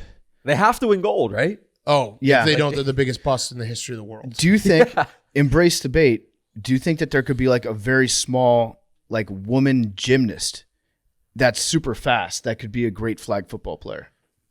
Could you cut? Yeah, that's what I'm saying. Cut. Against NFL players? Well, if you're playing flag football, maybe. Right. There's one other person who also You're like said, jumping. You're jumping up in the air. Maybe. you can do like backflips and shit over the line. Yeah, maybe. Don't have to worry about getting jacked up. There's one other person who said yes. they're in. And I'm curious of what your thoughts. I saw it. It's Gronk. Maybe too old. Yeah, that's Yeah.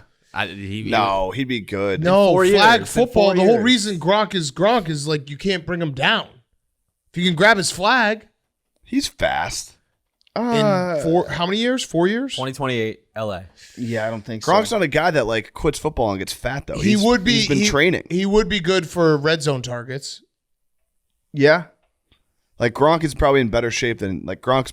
I'm assuming could come back and play football tomorrow and be in fine shape. But I mean, Travis Kelce, if it was flag football, would be so much better than Gronk. No. Yeah, it's July 14th to 30th. Kyle Pitts would be amazing in 2028. So the NFL schedule works well. All right, we should go to it. I'd be sick. Jamarcus Maybe a Russell wedding out there would be at the sick same flag time. football, too. Yeah, we should just do it all. Okay, was that your cool turn? That was my cool thing. Okay. All right, we have a great interview with Baldy, our guy, probably the number one football guy in the world. Watches more tape than anyone. And then after that, we have one question with a quarterback with Drake Maye. Okay, time for our interview with our good friend Baldy, and shout out to Body Armor. Body Armor helps us stay hydrated throughout our interviews with the biggest guests in the world. Packed with electrolytes and no artificial sweeteners, flavors, or dyes, Body Armor hydrates the best athletes in the world and, more importantly, us during interviews. Buy Body Armor today. Visit Body Armor, Amazon store, or retailers nationwide. I'm drinking Body Armor right now. Body Armor is the best to keep you hydrated, to keep you ready, just like us during our interviews. So available in stores nationwide. Head on over to Body Armor store on Amazon and get yours today. Thank you to Body Armor. We only drink Body Armor. We love Body Armor. So go get it right now. Also, strawberry banana. That's a little tip from me to you. Body Armor. Go right now. Stores nationwide, or head on over to the Body Armor store on Amazon and get yours today. Okay, here he is, our good friend, Brian Baldinger. Okay, we now welcome on one of our favorite recurring guests. It is Baldy, Brian Baldinger, the road dog himself. We were just talking. He's been everywhere. He's calling games every weekend. You can see him on TV. First of all, let's start there. How's the first 6 weeks been for the road dog? You've been everywhere. Yeah, no, it's been great. You know, I was up at MetLife Stadium on Sunday watching the Jets take down the Eagles, and you know, I remember like minutes before, like an hour before kickoff, I'm talking to Jeff Ulbrich, the defense coordinator of the Jets, and he just gives me this look, like, "What would you do today, Baldy?" Like he's got no Sauce, he's got no JD, he's got no Eccles, he's taking corners off the practice squad. And I'm like, well, I would play zone all day and let Jalen cut you up. So whatever he did, man, you know, it worked out. Like it was just one of those games where everything fell the right way. But that was a lot of fun because you got Jet fans and Eagle fans. They're both boisterous. They're loud. Nobody left the stadium. It came down to the final ticks. It was awesome because like the week before I was in New England and they stunk, you know, and there's the Saints and the Patriots. I'm like, the Patriots could get the ball 100 times. They wouldn't score 100 times. Like it was just that bad. Yeah. But you know, that's when you got to earn your money when the game is bad. That's true. So let's talk about the Eagles Jets game real quick. Would you say that Eagles fans should be even more appreciative of Lane Johnson? Because when he went out, you could see right away it was night and day that the Eagles offensive line is not what we've seen the last couple of years when he's not out there, and the Jets were just able to feast on Jalen Hurts. Yeah, well, I mean, look, there's only one Lane Johnson. I mean, he's the best. Like the last sack he has given up was week 11 of 2020 against the Cleveland Browns. So, you know, he was actually texting me from the locker room, you know, just, you know, asking me how things are going. I'm like, they miss you. You know, they miss you bad out there, you know. But I just worked out over at his barn just like an hour ago. So he's doing fine. He'll be ready for Miami. But, you know, like when you have elite players like that, like nothing against Jack Driscoll. He's been in the system a long time, 4 years. And he's played good football. But you're going up against Bryce Huff. You know, I call him the Bugatti. Like he's just a rare sports car. You know, and Jermaine Johnson, like these freaks that the Jets have on their defensive line. Like it's just hard. It's hard for anybody. Yeah. You know? Yeah. And the Eagles have a pretty good defensive line, too. Jalen Carter, obviously, I would say defensive rookie of the year right now, playing at that level. Well, he didn't play last week. Right. You know, so like they missed him last week. He's a freak, though. Like physically, when you see him, you go, that's like he's as wide as a refrigerator. He's got a base that's just like redwood trees. And then he's quick as a cat. Yeah. And you know, he's from Apopka, Florida. You know, the same town as Warren Sapp. So Sapp's like, keep your eye on that kid, man. Like like he's got advanced skills, for 21, 22 years old. And the league is just discovering it because there's just rare when you find somebody, not at any position, that can just move big bodies. Like he can just move big bodies out of the way. Like there's a lot of titty blocking going on in this league, guys just run into each other, nothing happens. Yeah. Jalen Carter hits you like he rocks you. Yeah, he just hits people differently. Yeah, he's violent, and it seems like he's got like veteran strength too. Like he doesn't look like I don't think he's had a welcome to the NFL moment.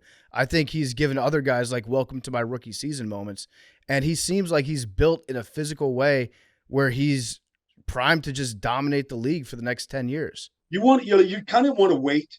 You remember, this is before your time, and this came before you guys, but there was a time on Monday night one year when the Cowboys played the Patriots, and it was Randy White against John Hanna. And everybody couldn't wait to see this matchup, because you only got to see one game or two games a week. But I feel like when the Eagles play the Cowboys, Zach Martin and Jalen Carter, we're going to find out, that's just strength on strength. That's good. Those kind of matchups, the game in the game, that's going to be fun to watch. Yeah, I love that. I want to talk to you about another terrifying defensive player on the best defense in the league, the Cleveland Browns. They got Myles Garrett, and Myles Garrett has been playing out of his mind. It almost seems like the game is I don't want to say it's boring for him, but he's doing shit before the snap where he's just messing with the other team. You saw that against the Titans where he started going in motion and bringing two tight ends with him, and they had to take a delay of game penalty because they couldn't figure out how to block him correctly. And then he's dribbling a fake basketball between his legs before the ball snapped. He's just dominant to a level I haven't seen from a player in a very, very long time. But the Browns defense is more than just Myles Garrett. So the question I had was, besides Myles Garrett, who we all know is a game changer, who is the most important player on that Browns defense? The defensive coordinator. Yeah. Jim Schwartz. Yeah. He's the most important guy. They've had talent there in Cleveland. Now, it's elite right now because they got Dalvin Tomlinson, Zadarius Smith. They've got some dogs up front, and they picked up this Okoronkwo from the Houston Texans, who's a good football player. He's just in his fifth year. He's a young kid. And then you get Jeremiah Owusu-Koramoah. He's been there for 3 years. Nobody even knew he was there. Now with Schwartz, now he's blitzing off the edge. He's he's attacking the line of scrimmage. The 49ers didn't know what hit him. They moved so much faster than the 49ers the other day. And then behind it, you get Martin Emerson and Denzel Ward and Greg Newsome and Greg Delpit. You get these guys that, all right, you know what? 49ers haven't seen press man coverage. Not the way we're going to play it. And we're going to press the line of scrimmage, and then we're going to play sticky man coverage. And the quarterback hadn't seen that. The receivers hadn't seen it. Shanahan hadn't seen it. And they just dog pressed him right out of the stadium. So about Jim Schwartz, is it scheme or is it attitude? Or is it a combo, and which one is because he is phenomenal as a defensive coordinator, but to explain it to just a regular person, what makes him different than all the other defensive coordinators right now? You know what? It's an awesome question. You know why? Because it is personality. He's a cocky son of a bitch. He just is. He was a mathematician at Georgetown. The guy's mind, he doesn't look like it. And he grew up, in Cleveland, basically with Belichick and that whole crew back there in the mid-'90s. But, he's a statistician, mathematician. So numbers, he gets all that. But then he lets you know that this scheme and what we're running, this is why we're doing it. This is what we're going to do. This is how we're going to affect the game. And we're going to throw little wrinkles in week to week. But we're going to come out there like cocky son of a bitch. Yeah. That's how we're going to play. And it starts with him. Yeah. He has that type of swag, And then, you're talking about Myles Garrett. Myles is different this year to me. Even when he lines up on a center and he looks like Allen Iverson just ready to crossover dribble on you. If you're the center, you're terrified. Mm-hmm. He's going to make you look bad, period. And then is he going right, left, or is he coming right through me? And I got to snap the ball. He was never put in that position before. Yeah. He's never done anything like that. So, even Sunday, he did, he was going up against Trent Williams. It was just a classic contest, the best against the best. So it's not like he made these splash plays, but the defense as a whole was terrifying. Yeah, and it is crazy watching the Browns play defense because they play with that edge. They play with little shit to them. All right, so Baldy, I am a member of Tuanon. proud member of TuneOn. I saw you breaking down some of his film today. People still say, "Oh, it's he's got Tyreek, he's got Jalen Waddle, he's got McDaniel." Like anyone could be good in that. What is Tua doing? Because I know you disagree. To make this offense go, and like when watching this offense, have you ever seen anything quite like it in the last maybe since the Rams? No, I've never seen anything like it. It's not to say that they can't be defended. The Patriots did a good job against them. Buffalo did a good job against them. It can be defended at times. Couple things. One, I remember I went out to minicamp in Miami this year. It was like, it was one of those days where the heat index was through the roof and the wet ball. It's like one of these hot, humid days in June. So I go out there and they have a drill where literally Tua is doing nothing but bootleg fakes for 30 straight minutes, throwing it to Tyreek, like one rep after another, him and Mike White, one to the right, one to the left. So practice ends and I go, Tua, you think you got that bootleg fake down? He goes, I'm wondering the same thing, Baldy. Like, I'm asking like when we're going to get to the next level of the playbook. He goes, and the coach is like, when we get it right, So anyways, I watched that play fake against Carolina. I just watched it before I came on with you guys. Like the entire Panther defense goes with the fake to Mostert. And while that's going on, here comes Jalen Waddle and Tyreek Hill the other direction. And like nobody even pays attention to him. And next thing you know, Waddle's doing his dance in the end zone. Their play action fakes, the mechanics that Tua has, ball fakes, the subtle little, blind, Magic Johnson passes that he has, like that stuff takes time. And his mechanics, even when he was, they said that he couldn't play and all this stuff. If you watch his mechanics 2 years ago, like with the Chiefs, like that guy can flat out play the game. Yeah. Mm-hmm. And I don't care how tall he is. I don't care how many injuries he's had. That guy can play the game. Tyreek has said it. People are, he's at the top of the leaderboard in every stat right now. But forget about all that stuff. Just watch him play. Like he is, first of all, it's an entertaining sport. Like he's as entertaining a player right now. There's Mahomes, there's Jalen Hurts, there's Lamar. You got to have an entertainer at that position. Otherwise, there's nothing to hold your interest. Yeah. And the Dolphins do look awesome. And we're dumb. We're dumb fans. We watch what we watch, and then we have our pre-baked mindsets, things that we've learned over years and years of watching football. Yeah. And there's like this small little caveman part of our brains that says the Dolphins are great, but when the weather gets cold, watch out. I don't know if that offense is going to hold up. Also, we're forgetting the fact that if cold weather does slow you down, then it probably also slows down the other team a little bit too. But there is that caveman part of our brains that say these guys, electric offense, might not work in the playoffs. So can you either confirm our idiot brains, or can you tell us that we're dumb as shit and explain to us why this could work in the playoffs? Well, let's just say Miami has the best record. Yeah. And it all goes through Miami. And then they never have to go to Cleveland or to Buffalo or to Kansas City. So that's if I was Mike, McDaniel and I had, his bizarre brain of his, like I might say to my team, like, let's play for home field advantage. Let's have it all come through Miami. Mm-hmm. And we never have to go to the cold weather. Maybe that would motivate Tyreek Hill and Jalen Waddle, who look like, put me in, sprinter weather. We'll just keep running by people. But if you have to go to one of those places because Kansas City, whatever, like I think speed travels, the one thing about Mike is, there's a reason why Kyle Shanahan wouldn't let him leave, Houston, Cleveland, Atlanta, San Francisco. He wouldn't let him get out of the door. Because that guy's eye for running backs is like Raheem Mostert was signed by the Eagles as a free agent, in 2015. He'd been to Miami. He'd been to all these things until Mike found him and put him in San Francisco. Changed the whole offense. And you watch him last week, Carolina had no idea how to tackle him. His thing is speed and ability to run through contact, like a chain. Like these guys Devon Chain is averaging 12 yards a carry as a running back. Like it's sickening. But like nobody can tackle the guy. Yeah. Like he's looking for speed, vision, and just this toughness that a lot of players just don't have. Like they just bounce off contact. You know what I love seeing? That's all Mike. Yeah. In that offense, he's starting to put Alec Ingold in motion. He's starting to put his blockers, like his fullback, in motion, and then keep his running back stationary so that the fullback can have an even better angle and a running start on the block. Like we've seen it with receivers You send Tyreek Hill out in motion to the side, and it's almost like he gets a head start on the play like it's the CFL.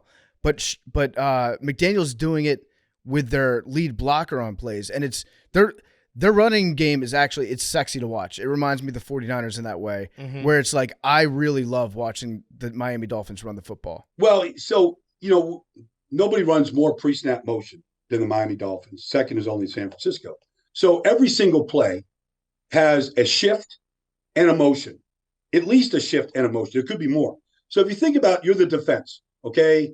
You're, you're Zach Cunningham this week from the Philadelphia Eagles, middle linebacker. And the Dolphins line up in a formation. So you take a snapshot of that formation. Now here comes Ingold from wide receiver to the fullback, I formation. Now you're Zach Cunningham. Now you see a different picture. Now they're in I formation. Now here comes Tyreek Hill in motion. And he might go in motion and come back and do an orbit motion, come back the other way. And now the Zach Cunningham is going for the third time now. He's had to readjust his eyes. So all they're trying to do is to get you to hesitate, because that's all it takes with speed. If you hesitate, like Denver, nobody played that bad a defense in this century in the NFL when they played Denver. But they were all frozen. Mm-hmm. They honestly didn't. They were just stuck. They didn't know what to do. And next thing you know, these guys are buying. Yeah. Mm-hmm. And so that's what this whole offense is predicated upon. Like just getting you to hesitate, to freeze, to overthink, to go the wrong way, misdirection. Like it's brilliant. All right. So another team I want to talk about, Lions. I think Lions fans all know their team is good, but I also think that through years of history and torture, they're like, hey, is there a chance this could be fool's gold? I don't think so. I think Jared's been playing incredible football. Their defense looks good. What do you see when you're watching the Lions and how they're able to adapt with injuries and keep winning these games? Well, I see great coaching. I mean, you think about it. Last year, they were the worst defense in football. Mm-hmm. Nobody was even close. And they were the 30th ranked run defense in football. They're the number one ranked run defense in football right now. Tampa Bay couldn't get 2 yards of carry last week. Like, they play the game the right way. They play tough, physical, with great fundamentals. You freeze them on any play. Their knees are bent. They've got separation. They're getting off blocks. This Alex Anzalone, the middle linebacker, they call him Thor. Like, he plays like Thor. Like, he's as good as any middle linebacker in football. Roquan Smith, pick a guy in this business. Fred Warner, like, he's as good as anybody. And then you just watch the talent level. Nobody knows who Jerry Jacobs is at right corner, but he tackles like a son of a bitch. He's got 3 interceptions. Kirby Joseph, Aiden Hutchinson, like Jack Campbell, like, they're talented on defense right now. And they're playing like it. And then last week, you saw what Jameson Williams can do. Mm-hmm. Like, that guy, I nicknamed him the Comet today. He's a comet. Oh, I like that. Like, they don't know. Like, he runs right by. He likes a streaking comet in the sky. They ran right by Tampa. And then looked like Willie Mays tracking a ball in center field. Yeah. He made a stop on an 18-yard stop route against Jamel Dean. Jamel Dean is still skidding off the field right now, trying to come put his brakes on. Like, he put a Jake brake on Jamel Dean, and I was like, oh my God, he's going to break ankles, this guy. And he's just getting started. Yeah, that's my favorite thing to talk about is like, okay, it's great to have a guy that goes 0 to 60 faster than anybody, but it's almost better to have a guy that goes from 60 to 0 faster than anybody. Stop and start. Yeah. Stop and start, yeah. Now, do you have a vote? Do you vote for MVP? Do you vote for Offensive Player of the Year? No, I don't do any of that. Oh, you should. I don't really care about that stuff. But you watch more tape than anybody. Do it. Like, no, the point is, like, I'm frustrated by all that stuff because it's all regular season. And to me, like, if you're the San Francisco 49ers or the Eagles, like, the regular season is important. Don't get me wrong. Seeding is important. But to these teams, the only thing that's important is January football. Mm-hmm. So, like, I remember last year, I thought Max Crosby was the Defensive Player of the Year, like, by early December. So I'm doing a game in San Francisco. And it's in pregame warm-up. I'm down the field, and Dick Bosa comes by. And Nick gives me like a little shove on the shoulder.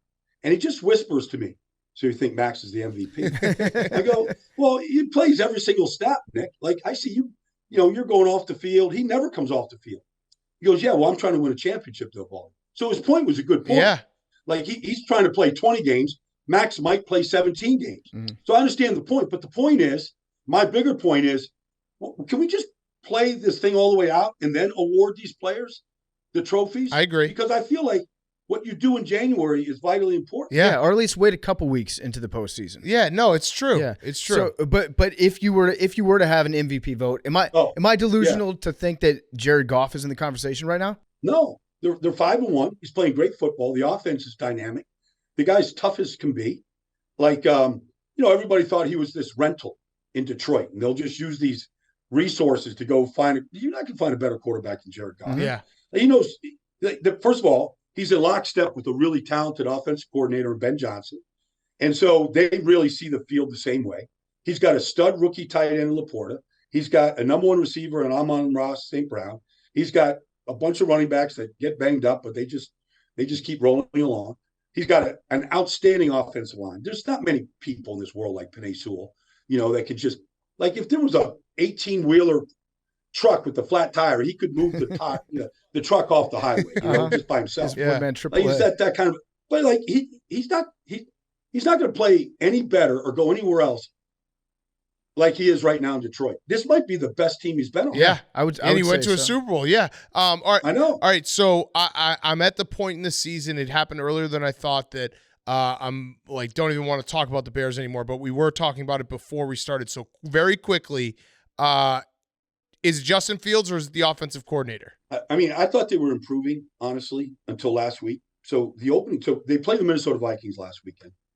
And if you watch 10 seconds of the Minnesota Vikings this year, the defense coordinator, Brian Flores, lines up in a blitz zero look, puts everybody in the defensive line. They're either all coming or some are dropping or they're just playing man coverage behind. Like, you see it every week. It's what they do. First play of the game, they line up in it. And Justin Fields gets sacked. And they act like they were surprised by it. Right. I mean, did anybody watch one game of film the whole week? The guy, here comes Hunter Smith right off the edge. Like, he's up there for a reason. And when I saw that, I was like, okay, I'm not going to kill the Bears because obviously there's something dysfunctional there to get beat on that play like that right away. And then they put, the kid Tyson Batchin in there. Look, the kid was playing Millersville College last year at this time for homecoming. Now he's running the Bears offense, and they got him in these empty sets against these blitz zero looks. And I'm like, help the kid out. Yeah. Give it to the running back. Give it to let Cole Kmet take a snap. Like, you're putting this kid that's a free agent in there, like in this divisional game. I don't know. I was so frustrated. All right, good. I just thought, what? Answer. Let me just watch the right tackle. I like. Yeah, good answer. All right, so that was the Bears talk. That's all I needed to hear. Yeah. It does seem like they're doing Justin Fields a disservice. Like anybody in that position right now, you can't expect to excel with what's going on upstairs at that team. What about the Bills? What about our beloved Buffalo Bills? They seem like the most schizophrenic team in the NFL, where they just go out and they play stinkers, and then the next week they'll go out and they'll light up the scoreboard and their offense looks great and everybody's like, oh, the Bills are fixed. And then the week after that, we'll be like, what's wrong with the Buffalo Bills? So I guess specifically from an offensive standpoint, because the defense doesn't look too shabby, but from an offensive standpoint, what do the Bills need to fix? Well, I don't know. They're trying to run the ball better. James Cook, they're just trying to run it better with what they have. They've really addressed the offensive line with two guards, a rookie guard, right guard, and free agent left. They got a lot bigger up front. They look like they can run the ball a little bit better. There's just not a lot of timing to their offense. A lot of it is Josh being Josh, which is just a freak athlete. And, he runs around, some weeks and like against Washington, and he can do whatever he wants to Stephon Diggs. And, and then sometimes they fall in love with Stephon like they did last week early in the game. And he was the only one getting the ball and nobody else has touched it. I just feel like there's got to be some rhythm. You can't just play freelance football all the time and just try to extend these plays. It looks fun on highlights when it works, but when it doesn't work, like, you're off the field pretty quick. Mm-hmm. So I feel like there's got to be a little bit more timing to the offense. Dalton Kincaid's a really good player. Dawson, the tight ends are good. Like, I just feel like they've got to figure this thing out where Josh can still be Josh. He can still be this, this guy that, I'm not going to say he's playing hero ball. That's not what he does. But sometimes I feel like that's what they strive to do. Mm-hmm. And yes, it's difficult to defend, but it also leads to mistakes. in turnovers like it has. Like, I just think they need to like get into a more of a rhythm on offense right now. Yeah, I can see that makes for sense. sure. On timing. Yeah. Timing. Yeah, like going a nice long drive, put together some nice plays, let the offense get some confidence, and then that builds over and later in the game, hero ball. Get the offense confidence, but like they've lost Matt Milano, they've lost Tre'Davious White, they lost one of their safeties for a while. Like they're losing. They lost Greg Rousseau. They're losing good players, and so, we got to see about some of these young guys that are replacing them right now, how they hold up. Like, Kyer Elam wasn't playing for a reason. I mean, I know he was a first-round pick, but he got beaten out by a sixth-round pick from Villanova, and so now all these corners are forced to play, and, none of them are Tre'Davious White. Yeah. So they had to replace really good players. Yeah. Quick break from our friend Brian Baldinger to tell you that Prime members, did you know you could be listening to this podcast episode and all Barstool Sports podcasts on Amazon Music ad-free, simply included with your Prime membership? All Amazon Prime members also get access to the largest catalog of ad-free top podcasts. Enjoy shows like Pardon My Take, Spittin' Chicklets, and many more. To start listening, download the Amazon Music app or visit amazon.com/barstool23. That's amazon.com/barstool23. One more time, amazon.com/barstool23 for all you Prime members out there. You can be listening to this podcast episode and all Barstool's podcasts on Amazon Music ad-free. Amazon.com/barstool23. Back to Baldy.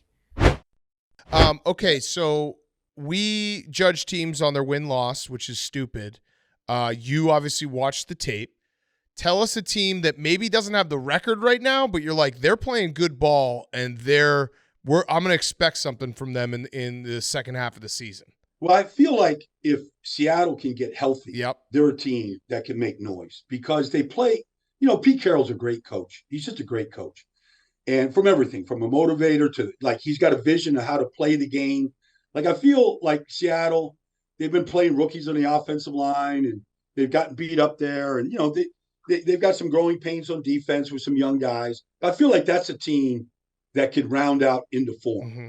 Like, I believe that they could make some noise. I would say right now that if you're not like Atlanta frustrates me. Yes. Because I feel like if you could get Tom Brady away from some celebrity of function he's at right now and put him in a Falcon uniform, I feel like they could win a Super Bowl. Yeah. Mm-hmm. Like, the quarterback is just it's too up and down. The talent is ridiculous. Like, you see it, whether it's Bijan or Pitts or London and what they have. Like, they got a solid offensive line. Like, they shouldn't be losing these games right now. Their defense is sound, and it's going to get better because they got some young players.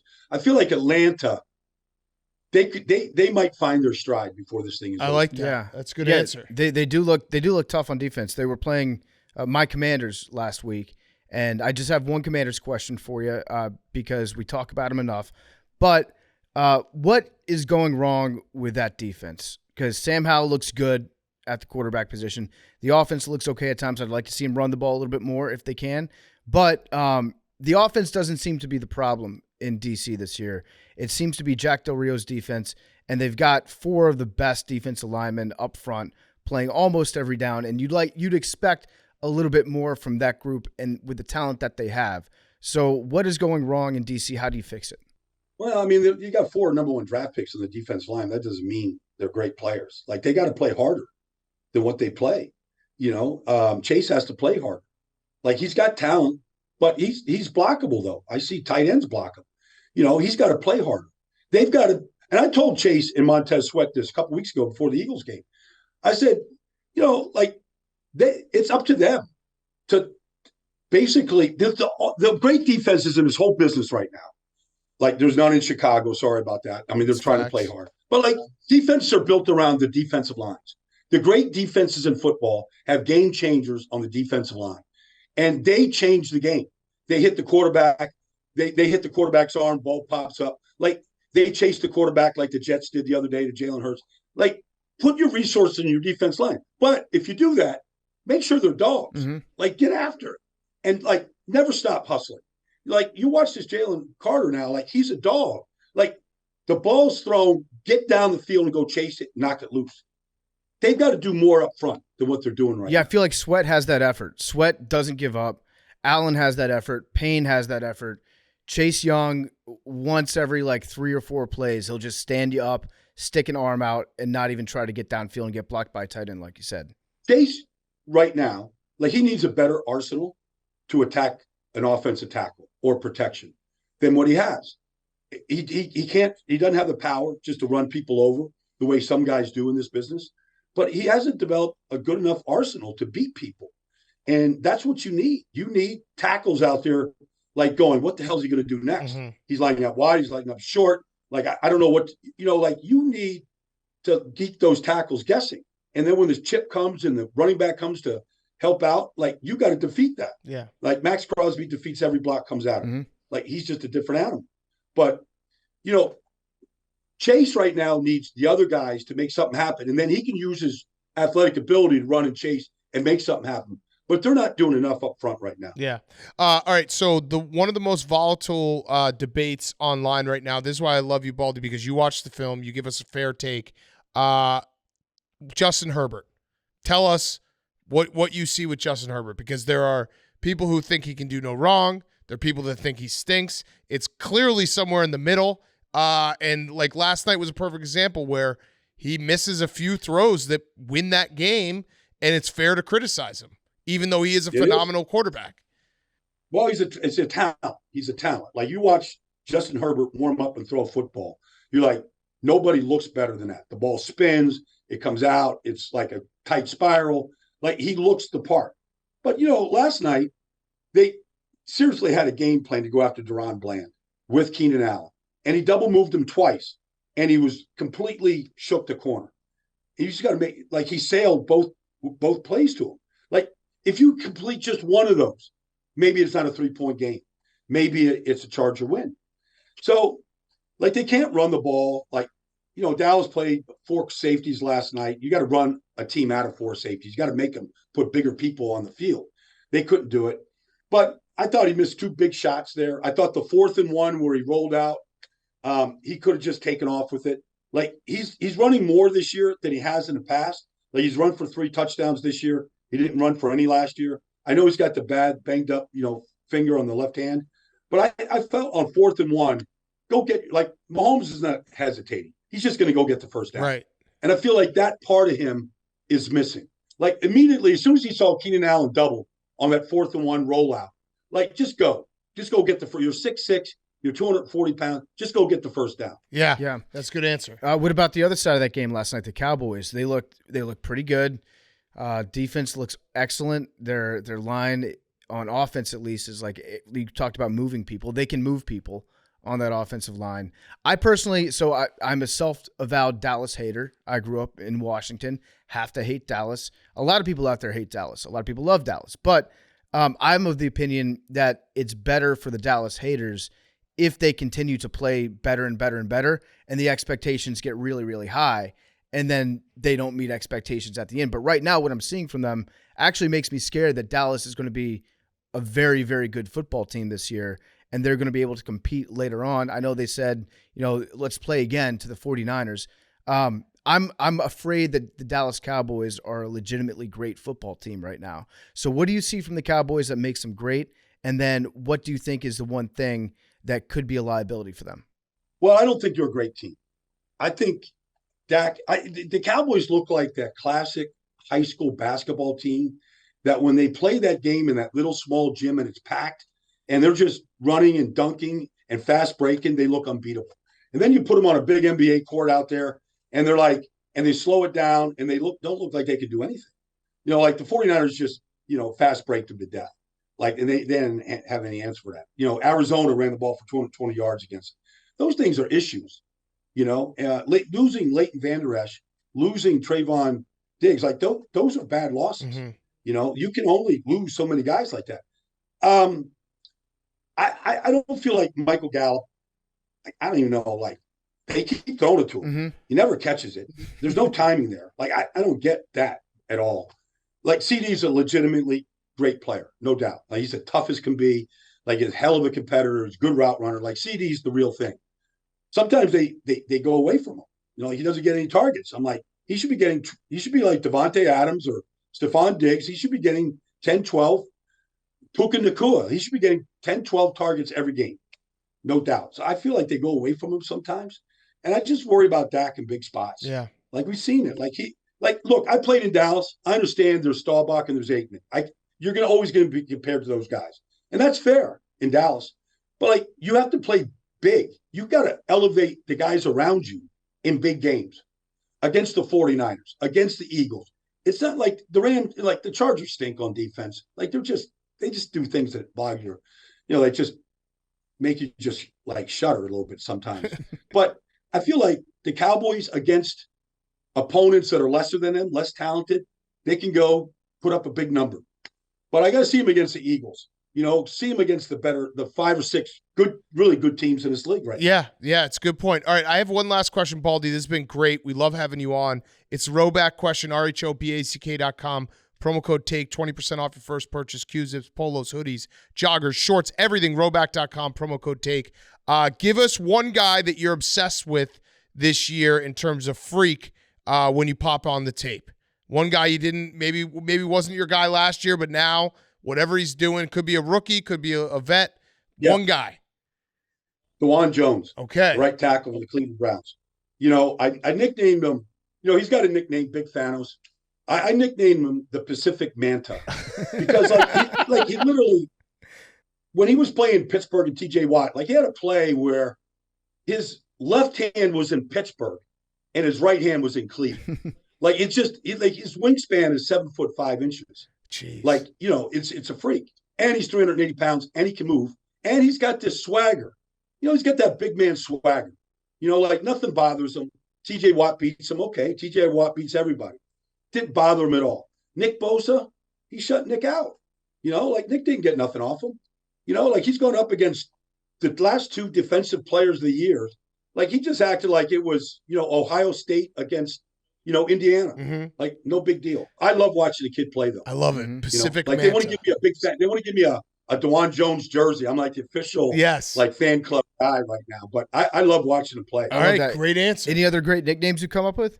Yeah. I just named Jameson Williams the Comet. Yeah. I like that one. That's he's a Comet. And then obviously Max Crosby is the Condor. Mm-hmm. He loves it. All his clothing line is all the Condor. So yeah, I mean, sometimes you just see things, Buda Baker just named the Cobra the way he strikes. There's things you sit there, you got to entertain yourself. You're in a film room by yourself, 15 hours a day. You got to do something to entertain yourself. Yeah, we were talking last time you were on about how much football you watch, and we do think that you watch more football than anybody else in the world. I believe that. Yeah. I don't think anybody does more. My girlfriend, she knows, she learned it, she didn't understand it. She gets it now. I'm like, look, Monday and Tuesday, don't even call me. I'm not taking your call. I like you, and I like to be with you, but I'm not taking your call. I start at 6, and if I can make it till 9:30, I'll go home and watch halftime of the Monday night game. But Mondays and Tuesdays, it's 15, 16 hours. I want to try to get through every game because I feel like if you're an analyst, you should at least analyze something. Yeah. I'm not going to read the box score. Until you watch Miami and their motions and shifts and all this stuff, you'll never understand why they're as good as they are right now. Right. If you don't watch the Chicago Bears, they'll make you throw something at the TV for sure. Just burn down Hallis Hall, start all over. But you have to watch it. Otherwise, I don't know how you're supposed to know this stuff. So would you say you've watched every play of every game for the last 10 years? Not every play. I haven't watched every play, but I've watched every game. I've watched every game played so far. Sometimes I'll just skip through it real fast. And then sometimes I'll do a breakdown on a player like this. Alex Anzalone, against Tampa was all over the field. You have to break him down. Yeah. You have to put something out. Have to. Uh-huh. Yeah. It's like when you see it, you're like, I got to stop everything and break this down.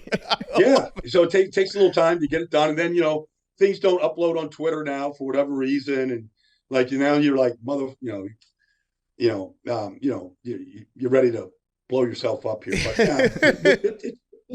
I literally sit here and entertain myself. I figure if I entertain myself, the people watching, the players, coaches, fans, whatever, they're being entertained. That's a fact. That's a fact. You watch all the tape. When you're not watching tape, you're working out with Lane Johnson in a barn somewhere. Yeah. And then you got, date night on Fridays. Yeah. Yeah. Perfect. Yeah. I was out there. So on last Saturday, I have a house in Fort Lauderdale. So I have a big paddleboard, So I take my paddleboard out because it's a perfect day on Saturday morning. And I was able to paddle, swim, and dive all together, like at this one reef off the coast. So I just paddled out, jumped in, threw my mask on, started swimming with, some nurse sharks or whatever. So it was just a day where I was thinking a little bit about the Jets and the Eagles when I was under the water. At the same time, I was like, my head was on a swivel because if these bull sharks come, like, I'm getting out of the water. Yeah, I love it. I love it. Well, Baldy, you're the best. We'll have you back on later on this year because we love talking ball with you. Thank you, guys. Yeah, thanks so much, and we'll talk soon. All right, you bet, man. All the best. Baldy was brought to you by Part of My Cheesesteak. Part of My Cheesesteak has just unleashed a menu, and it's going to have your mouth watering in no time. Hold on to your taste receptors because we're introducing the stars of the show. That's right, the brand new Chicken Bacon Ranch Cheesesteak, which is fantastic. It is an incredible sandwich.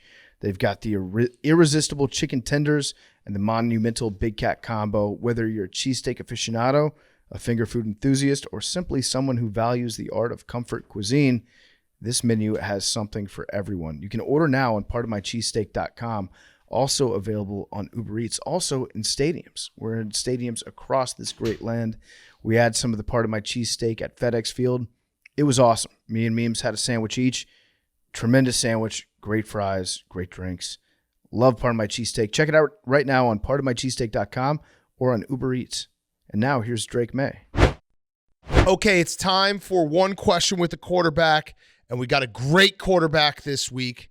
The undefeated North Carolina Tar Heels. It is Drake Maye playing some great ball. Before we started this isn't a question. I said, you've been balling out. He said, we've been balling out, which I love. I love team guys. So one question with the quarterback. We all get one question. We're actually going to start with Jake because I like his question the most. And then PFT and I will ask a question. We have Memes and Max here as well. Jake, take it away. Hey, Drake. Jake Marsh, Part of My Take podcast. Thanks for joining us today. Given that your team rocks the coolest color in sports, how many straight days do you think you have worn Carolina blue? Ooh. That's a good question, Jake. Yeah. Golly. There was a time, point in time, especially in high school, kind of when you're committed somewhere, you like to wear your colors, kind of in high school, kind of around. But probably in college, just, probably going to class or, wearing, either fall camp, probably that time between fall camp and the start of school.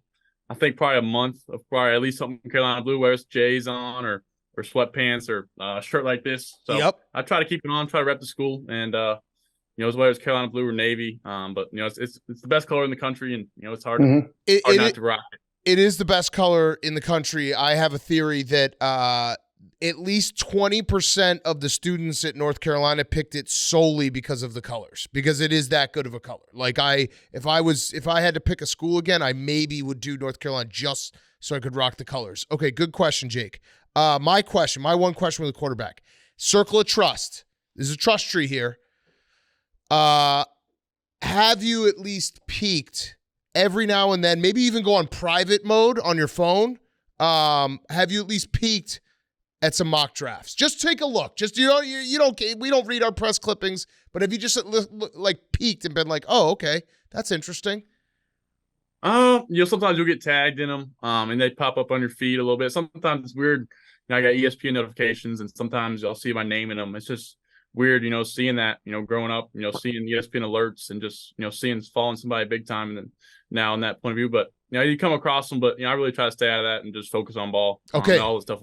Great answer. Yeah, good answer. That's a great answer, because I would literally just spend all day doing mock drafts if I were you. That's probably the difference between me and you. Okay, PFT, your question. Yeah, I think it's a pretty easy one, but maybe one that we don't know the answer to. What is a Tar Heel? Yeah, Tar Heel. It goes back kind of to the history. It has to do with something with the war and how something they put tar on their heels, kind of to represent kind of grit. And at the end of the day, we use a ram as our mascot, but really it's about it goes back to kind of the war. It's probably bad that I don't really know the exact story, but I know it has something to do with kind of some type of war and being kind of just being dogs and being gritty. And sometimes we also get that wine sheets kind of stereotype, but I think we've kind of gone to show, our football program this year, we're bringing it. That was okay. So I lied because I know what a Tar Heel is. So maybe this could be like a teachable moment for us here. So back in the day, North Carolina, they exported a lot of like pine tar, and that was what they used to build ships with. And they called all the people that worked in the pine tar industry, they called them Tar Heels, kind of like as an insult to be like, oh, you work this like gritty lower class job. But then they took it back and they're like, yeah, damn right, we're proud, we're Tar Heels. And then during the war, they called themselves Tar Heels because they like wouldn't move. You couldn't move them off their line. But it started out just being like, okay, we're going to take that word back. Tar Heel is a good thing now. There you go. I was pretty close. Yeah, that's not exactly. I was pretty close. I was going to say, Drake, that was a phenomenal answer. As a guy who bullshits for a living and doesn't know a lot of things, is very dumb, like generally dumb. I can tell right away when you didn't know the answer, but you did a really good job of half answering it. Like I give you an A+. You could be a podcaster because you just did our job. Yeah, you're all the best at it. I tried to, but no, I think I do something with the war and kind of being tough and standing and not retreating. I know I had to do something with that. Yeah, so. you hit a couple buzzwords. That's perfect. All right, Max, your one question with a quarterback. Hi, Drake. This is Max, producer here. We like to do this with all of our guests where we just say a bunch of random cities, and then at the end, I'm going to ask you what your favorite is of these cities. First would be Chicago. Great city. Mm-hmm. We live here now. Great city. Boston. Denver. Minnesota is an excellent city. Minneapolis. We'll stick with Minnesota. Or Charlotte, but like Charlotte is also Chicago. Yeah. So out of those cities, which one do you like the most? Obviously, I'm from Charlotte. I'm a little biased there, but really all of them. Any of them. I think I've been to Chicago a few times. I haven't been to Boston or Minnesota, but really all of them. I think they're all great cities, all great fan bases, and they all kind of have their own special thing. Yeah. Well, you've probably never been to Boston, but you've probably been to Foxborough before, right? Foxborough is kind of a destination stop. What do you think about Foxborough? Yeah, I mean, obviously, they have some rich history and some awesome fans. So, wherever. So, I know it's an awesome city. We just proved how dumb we are when Max just like, here's some list of cities, Minnesota. Okay, memes. Last question. Then Drake has a question for us.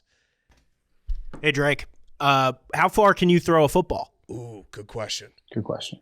It's different. I will say when you're in a game and there's fans and you're pumped up and you got some adrenaline going, I mean, I think if you ask a lot of other quarterbacks, it adds at least probably 5 to 10 yards to your throw. So probably if I went out there in practice, I could probably throw it probably 65, probably 60 few, but I'm sure in a game, if I get wild up or a Hail Mary or something, I can get 70 for sure. Oh, that's sick. That's awesome. That's amazing. I would just do that. I got a text here from Hank. This is Hank's one question, and he's not here. He wants to know, have you met Michael Jordan yet? I have met MJ. Obviously, he's the GOAT. He's my GOAT. If you go to Carolina, I think you're wrong if you don't, think he's the GOAT. And obviously, y'all in Chicago, so hopefully y'all think the same. But I met him at a basketball game a couple times, and then he hasn't been around football as much, but I know he's busy and he's a great dude, and obviously face of Jordan, face of North Carolina, I think he represents well. Yeah. All right. So Drake, do you have one question for us? Yeah, I kind of thought about it a little bit. Jeremy kind of told me that we had one question. So it's for Big Cat really. And I'll ask one for the group too. For Big Cat, when I was a freshman here, true freshman, obviously Sam was here, and I think you went on Twitter. I think you ended up calling him Chubby at one point. Mm-hmm. If you remember that. Mm-hmm. I do. Just kind of your thought process behind your statement behind that, and kind of how your relationship is with Sam. Obviously, he's one of my close friends. He's one of my best friends. Have you kind of repaired that relationship, and how's that going now? Yeah, great question. I have repaired the relationship. He actually was one question with the quarterback like 2 weeks ago. Was he? Okay. Yeah, we brought this up to him. I mean, he looked fat. I don't know what you want me to say. His face looked fat in the picture. He looked like I think it was a training camp. Looked like he was kind of doing a little, I'm going to work myself into shape training camp. And yeah, he got me back because he was like, you're fat too. And I was like, I should have seen this coming. I don't know why yes, you're right. Calling a Division I quarterback who's going to the NFL fat. Yeah, he can call me fat back. But yeah, we've hashed it out. Did you see the picture? I mean, you agree with me. His face looked fat. Nah, I mean that's just kind of a stereotype. He's got that kind of stocky build, and Okay. obviously the way he runs the ball, I think it's pretty hard to bring down. So he's got some. He's strong. You should see him in the weight room. He's a different cat. Fact. Yeah, that's Also, I know y'all just picked up golf. Who's the best golfer out of the group? I know y'all. I beat Brooks Koepka 1-on-1. So I mean, he hasn't won a major in like 6 months, so that's not that impressive. But yeah. But the answer is Jake. Jake is the best. Yeah, Jake's the best. By the way, you I like what you did there with Sam, because I will sometimes do that where it's like if you have a fat day, you're like, yeah, but you should see him in the weight room. Like that's just strength. You got confused. Fat can be confused for strength. But you got great jaw. So you're listen, I'm not going to come at you. Also, there's I'll take it. I can take it on the chin. Yeah, there's a potential you move to Charlotte that also looks like Chicago. So, all right. Well, Drake, thank you so much, man. Best of luck. We're rooting for you. Incredible season so far. Keep it rolling. And whenever our paths cross again, we'll have you on for an extended interview. Sounds good. Appreciate y'all. Thanks for having me on. Yeah, go Heels. Okay, time for Jimbos. Today's Jimbos brought to you by the one and only Snickers, the most satisfying solution for all those rookie mistake moments, packed with chocolate, caramel, peanuts, and nougat. Snickers is the go-to play when life throws blitzes your way. Rookie mistake, maybe you just need Snickers. Learn more at snickers.com/NFL. Thank you to Snickers. We love Snickers. We eat Snickers ice cream all the time. Who's up? Hank. And just the regular Snicker bars are great as well. Fellas? I regularly travel for work and had a call that I needed to join while I was in a hotel. I decided to be efficient and kill 2 birds with 1 stone and joined the meeting while I was showering. About 30 seconds into the call, I realized that my camera was on in the 62-person meeting. Luckily, it was only the upper half of my body that was being shown. But just the host and myself were on camera. Boss emailed me on the side, and I now have a call set up with him on Thursday. No chance I get fired for a simple Jimbo, right? Were you tubing yourself? Were you pulling a tubing? He was getting in the shower and taking the call? He was on the call in the shower. Are you guys phone in the shower, guys? No. Like I never understood that. That's like mixing baking powder and vinegar. You don't nothing good can happen when your phone's in the shower. Yeah. Jake rips the Apple Watch in the shower, which I still think is the most anti-Jake-thetical thing of all time. Well, remember a few years ago, I didn't know water mode existed, so I accidentally texted you guys like random emojis because the water hit it. But water mode saves that. Wait, what do you mean you Apple Watch in the shower? Like you can like voice text. You do that while naked? Like You've texted us while naked? No, I don't think so. But I've texted people before, like you can voice text back. Jake, I'm going to need you to specify if you're ever texting us while naked. Add the eggplant emoji at the end so we know. I'll let you guys know. Listen, we're guys, okay? I've texted you guys many times while on the shitter. I've probably called you guys on the shitter. Fully naked in the shower is a totally different situation. I would never break that. That's guy code. I would never text you guys fully naked. I'd at least have my socks on. I don't even think about guys when I'm naked. No, hell no. Well, football, I do think about football. Do you guys bring your phone into the bathroom while you shower? Yeah, because you take a shit first. Because you never leave your phone anywhere. Yeah, I use my phone when I take a bath. Oh, shut up, Max. Oh, my God. Talk about the grossest visual ever. The thing is, Max isn't wrong. Like, I think it's more normal for Max to be bringing his phone into the bath and handling his business and making calls and business moves than it is for Jake to be on his Apple Watch with just like his soggy little penis hanging down, sending voice text to us. This is a testament to you guys, but I'll keep my phone in the bathroom. And there's a picture. I think this only group text or person contact that I have a picture set up with is the PMT group text. There's a picture like avatar or whatever. And when I'm showering, if I get a text message, I can't, obviously it's like my glass is foggy. I can't see who it is. But if I see the PMT picture pop up, I'll get out of the shower and check what's going on. Wow. Good man. So I might have texted naked once or twice. You never. Okay. All right. Well, we should just listen. If we're going to text naked, let's put a disclaimer. That's all we're asking. Yeah, I think that's fair. A group, like if I text you guys naked, I will throw the eggplant in there. Eggplant and then maybe the cherries too. Yeah. Yeah, that's fair. All right. I goofed big time.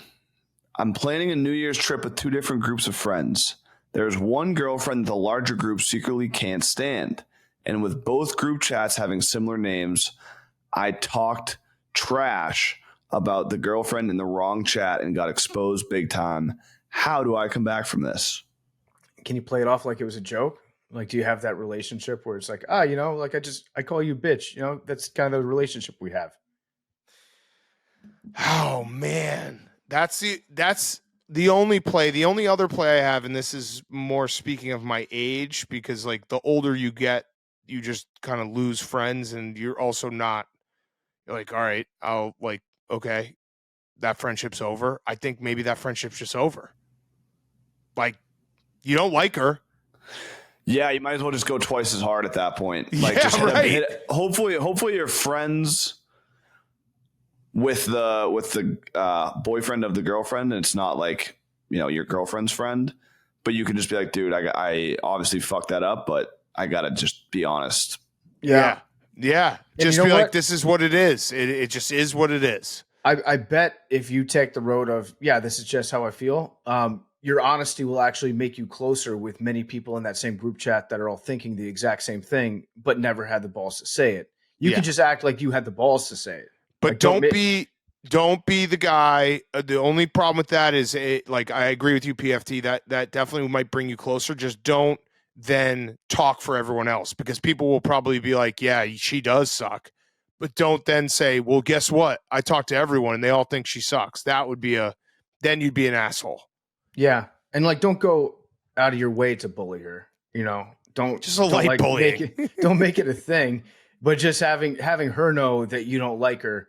And if you stand up to that, if you stand behind that fact that, I don't care for this person, people in that group will be like, yeah, thank you for saying that. Thank you for speaking up. Yes. But yeah, just end the friendship.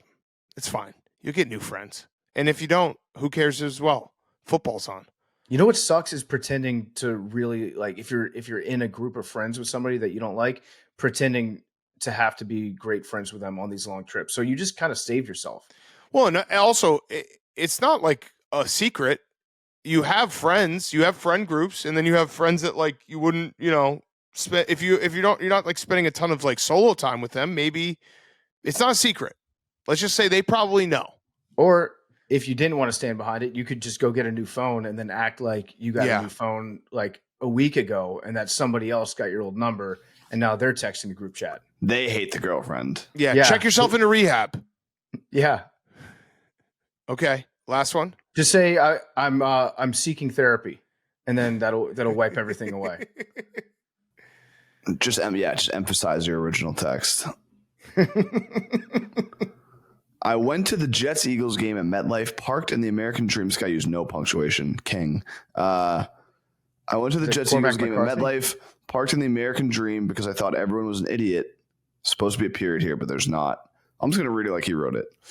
I went to the Jets-Eagles game at MetLife, parked in the American Dream because I thought everyone was an idiot, didn't realize they closed the parking lot after the start of the game, so couldn't get my car on game night, had to take an Uber from the MetLife to Manhattan. Then on Monday, went to get my car, took the train, but didn't realize that they don't have trains in MetLife unless it's on game day. Had to Uber from Paramus to MetLife when I got to where my car had to go. Oh, there's just no punctuation. Don't make these faces, Jake. What about the words? Are the words right? When I got to where I parked my car had been towed. This is what it says. When I got to where I parked my car had been towed, had to take an Uber to the tow place and pay massive tickets. Instead of paying $50, it cost me $400 in just tickets, hundreds in Uber costs. There was not a hint of punctuation there. No car is worth what you went through. Just leave it. Just let it go. There's nothing worse than having to take multiple different forms of transportation to pick up a car. Yeah, just say report it stolen. Just like move on. There's also like a pretty good chance this guy got so wasted that he just left. He forgot that he parked his car in the regular parking lot and then got towed. Yeah. Right. No, because the American Dream. That's such like a move to be like, oh, why aren't these guys just parking in the mall? Yeah. They probably clean up the tow truck companies. Oh, they get everyone for that. They have the tiniest little signs there. Oh, I mean, man. MetLife is the war. Like, just such a miserable experience to go to. Yeah, it's not like fun. you can't get there public transportation. It's a shit show to leave. It's super far away. There's nothing close by. Well, the American Dream Mall is pretty sick. Dump. I used to take my kids there. Oh, no. Have you ever been? No. Okay, that's what I thought. It's actually really sick. It's fucking Don't they have a huge, ski hill dude. in there? Dude, they have a ski hill. They have an aquarium. They have everything in there. Isn't it like failing in like a massive, massive way? They have to close it soon. No, that's what Jersey Jerry said. Jersey Jerry built the America. Did you? That's your source. Your source is Jersey Jerry. Well, no, I think I've read like an article or There something. there's a water park in there. A headline and, to like, an article. A helicopter in one of the displays in the water park like fell down. That was pretty badass. Didn't hurt anyone, so we can say that. It's a really cool video. Weren't they going to build that stadium in Manhattan? Wasn't that like the original plan to build it at Hudson Yards? Yeah, something like that. Wouldn't make That any sense, but that it'd would be cool. That would have sucked. It would have sucked for a lot of reasons. American Dream Mall suffered an eye-watering $245 million loss last year. As Okay, expenses. maybe you're right. Jerry was right. Since its opening just 5 months before the pandemic, the 3.5 million square foot mall. Well, yeah, it opened right before the pandemic. Oh, Hank's reading again. This also might be one of those things where like every mall in the world is going out of business right now because nobody goes to malls anymore. Yeah, if they opened right before the pandemic, I'm sure it didn't go very well. I think you're looking to blame Jeff Bezos in this situation. You also there's this place is a dump and a failure. There's also stupid ass rules in that whatever county that is in New Jersey. You can't. There's no retail on Sundays, so the mall's open, but you can't go into like any of the stores. It's like Chick-fil-A. It's crazy. Yeah, there's 50% of it's unleased. They owe the lenders $1.7 billion in construction financing loans. I mean, they're fucked. This place is a dump. See you later. I feel bad for kids though who don't get to have the simple pleasure of going out and just hanging around a mall for a weekend. Dude, it's basically I took my kids there all the did. time. It was so much fun. That's all you do when you're in 7th, 8th, 9th grade. You just go hang out at the mall, try to get chased by a rent-a-cop, smoke a cigarette outside, and have enough money to like get Panda some shit at Hot Express. Topic. Yeah. Spray some cologne. Panda Express, Orange Julius, Auntie Anne's. Just hit them all. Get the free, get the free samples. The best. Okay, good show, boys. We'll see everyone on Friday for the picks and preview. Should we do numbers? I'm gonna go 3. Also, we will be streaming on Thursday at 4:30 Central is the Phillies game, and then we're going to do Thursday night football and the Astros Rangers. So we will be streaming Thursday for Marathon with Max on the stream. You went 3? Yeah, and Hank's give me this look. Yeah, what was that look? 18. I've picked 3 69. every single time for the last 6 months. You picked 3 because I was picking 3 because I was stealing it from memes. Hey, can you make sure the new lottery ball is ready to go next week when we're in the new studio? It would be a big boost to morale. Can I give you that? Sure. That didn't sound like it. I mean, the first episode we ever do in the new studio, it would be sick if we had a lottery ball machine. Fresh slate on the stats, too. Can you do that? You showed me a video of the lottery ball machine. It looked like it was being held hostage somewhere. I don't know where it is. You know where it is. Right. All right. Where is it? It's been built. It's ready to go. Where is it? We don't know if it's ready to go. What? I've seen the video. Hank showed me a video of it working. Of it going? Yes. Ooh, okay. But Then where is it? What's the deal here, Hank? Why are Yeah. you being so coy? You have no idea where it is. No.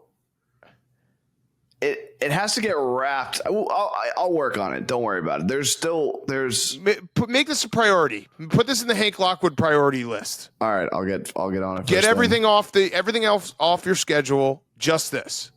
Then. Okay. So I'm gonna on go Tuesday, if it's not there, it's your fault. Sure. Okay, I like this. I get. You'll be cursed. Actually, never mind. No, go ahead. You get what? The first pick? No problem. Okay, sweet. All right, great. All right. I'm gonna go with my kicking number 8. Okay, Jake, would you go with 18 max 20? I'll do. You're 10. such an I'll do inadequate 10 for the troll Phils. sometimes, Hank. 63. What do you mean that worked? Oh, Hater Hank is having a renaissance. No, this this fall. isn't even Hater Hank. This is Hank trying to lash out and flailing wildly. I've for one have enjoyed Hater Hank. He's been a very nice add to the show. I'm not a hater. I just I'm trampoline Hank. Like you come at me, I bounce back just as hard at you.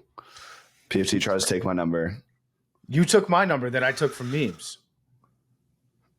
Fact or fiction? I've been saying 3 for like 3 months. Fact or fiction? I've been saying 3 before you started to say Fiction. 3 out of nowhere. Fiction. No, that's fact. Fiction. You're fiction right now. Okay, we'll see everyone Friday. What number? It was 63. Oh, love you guys. Except for Hank. It's divisible by 8.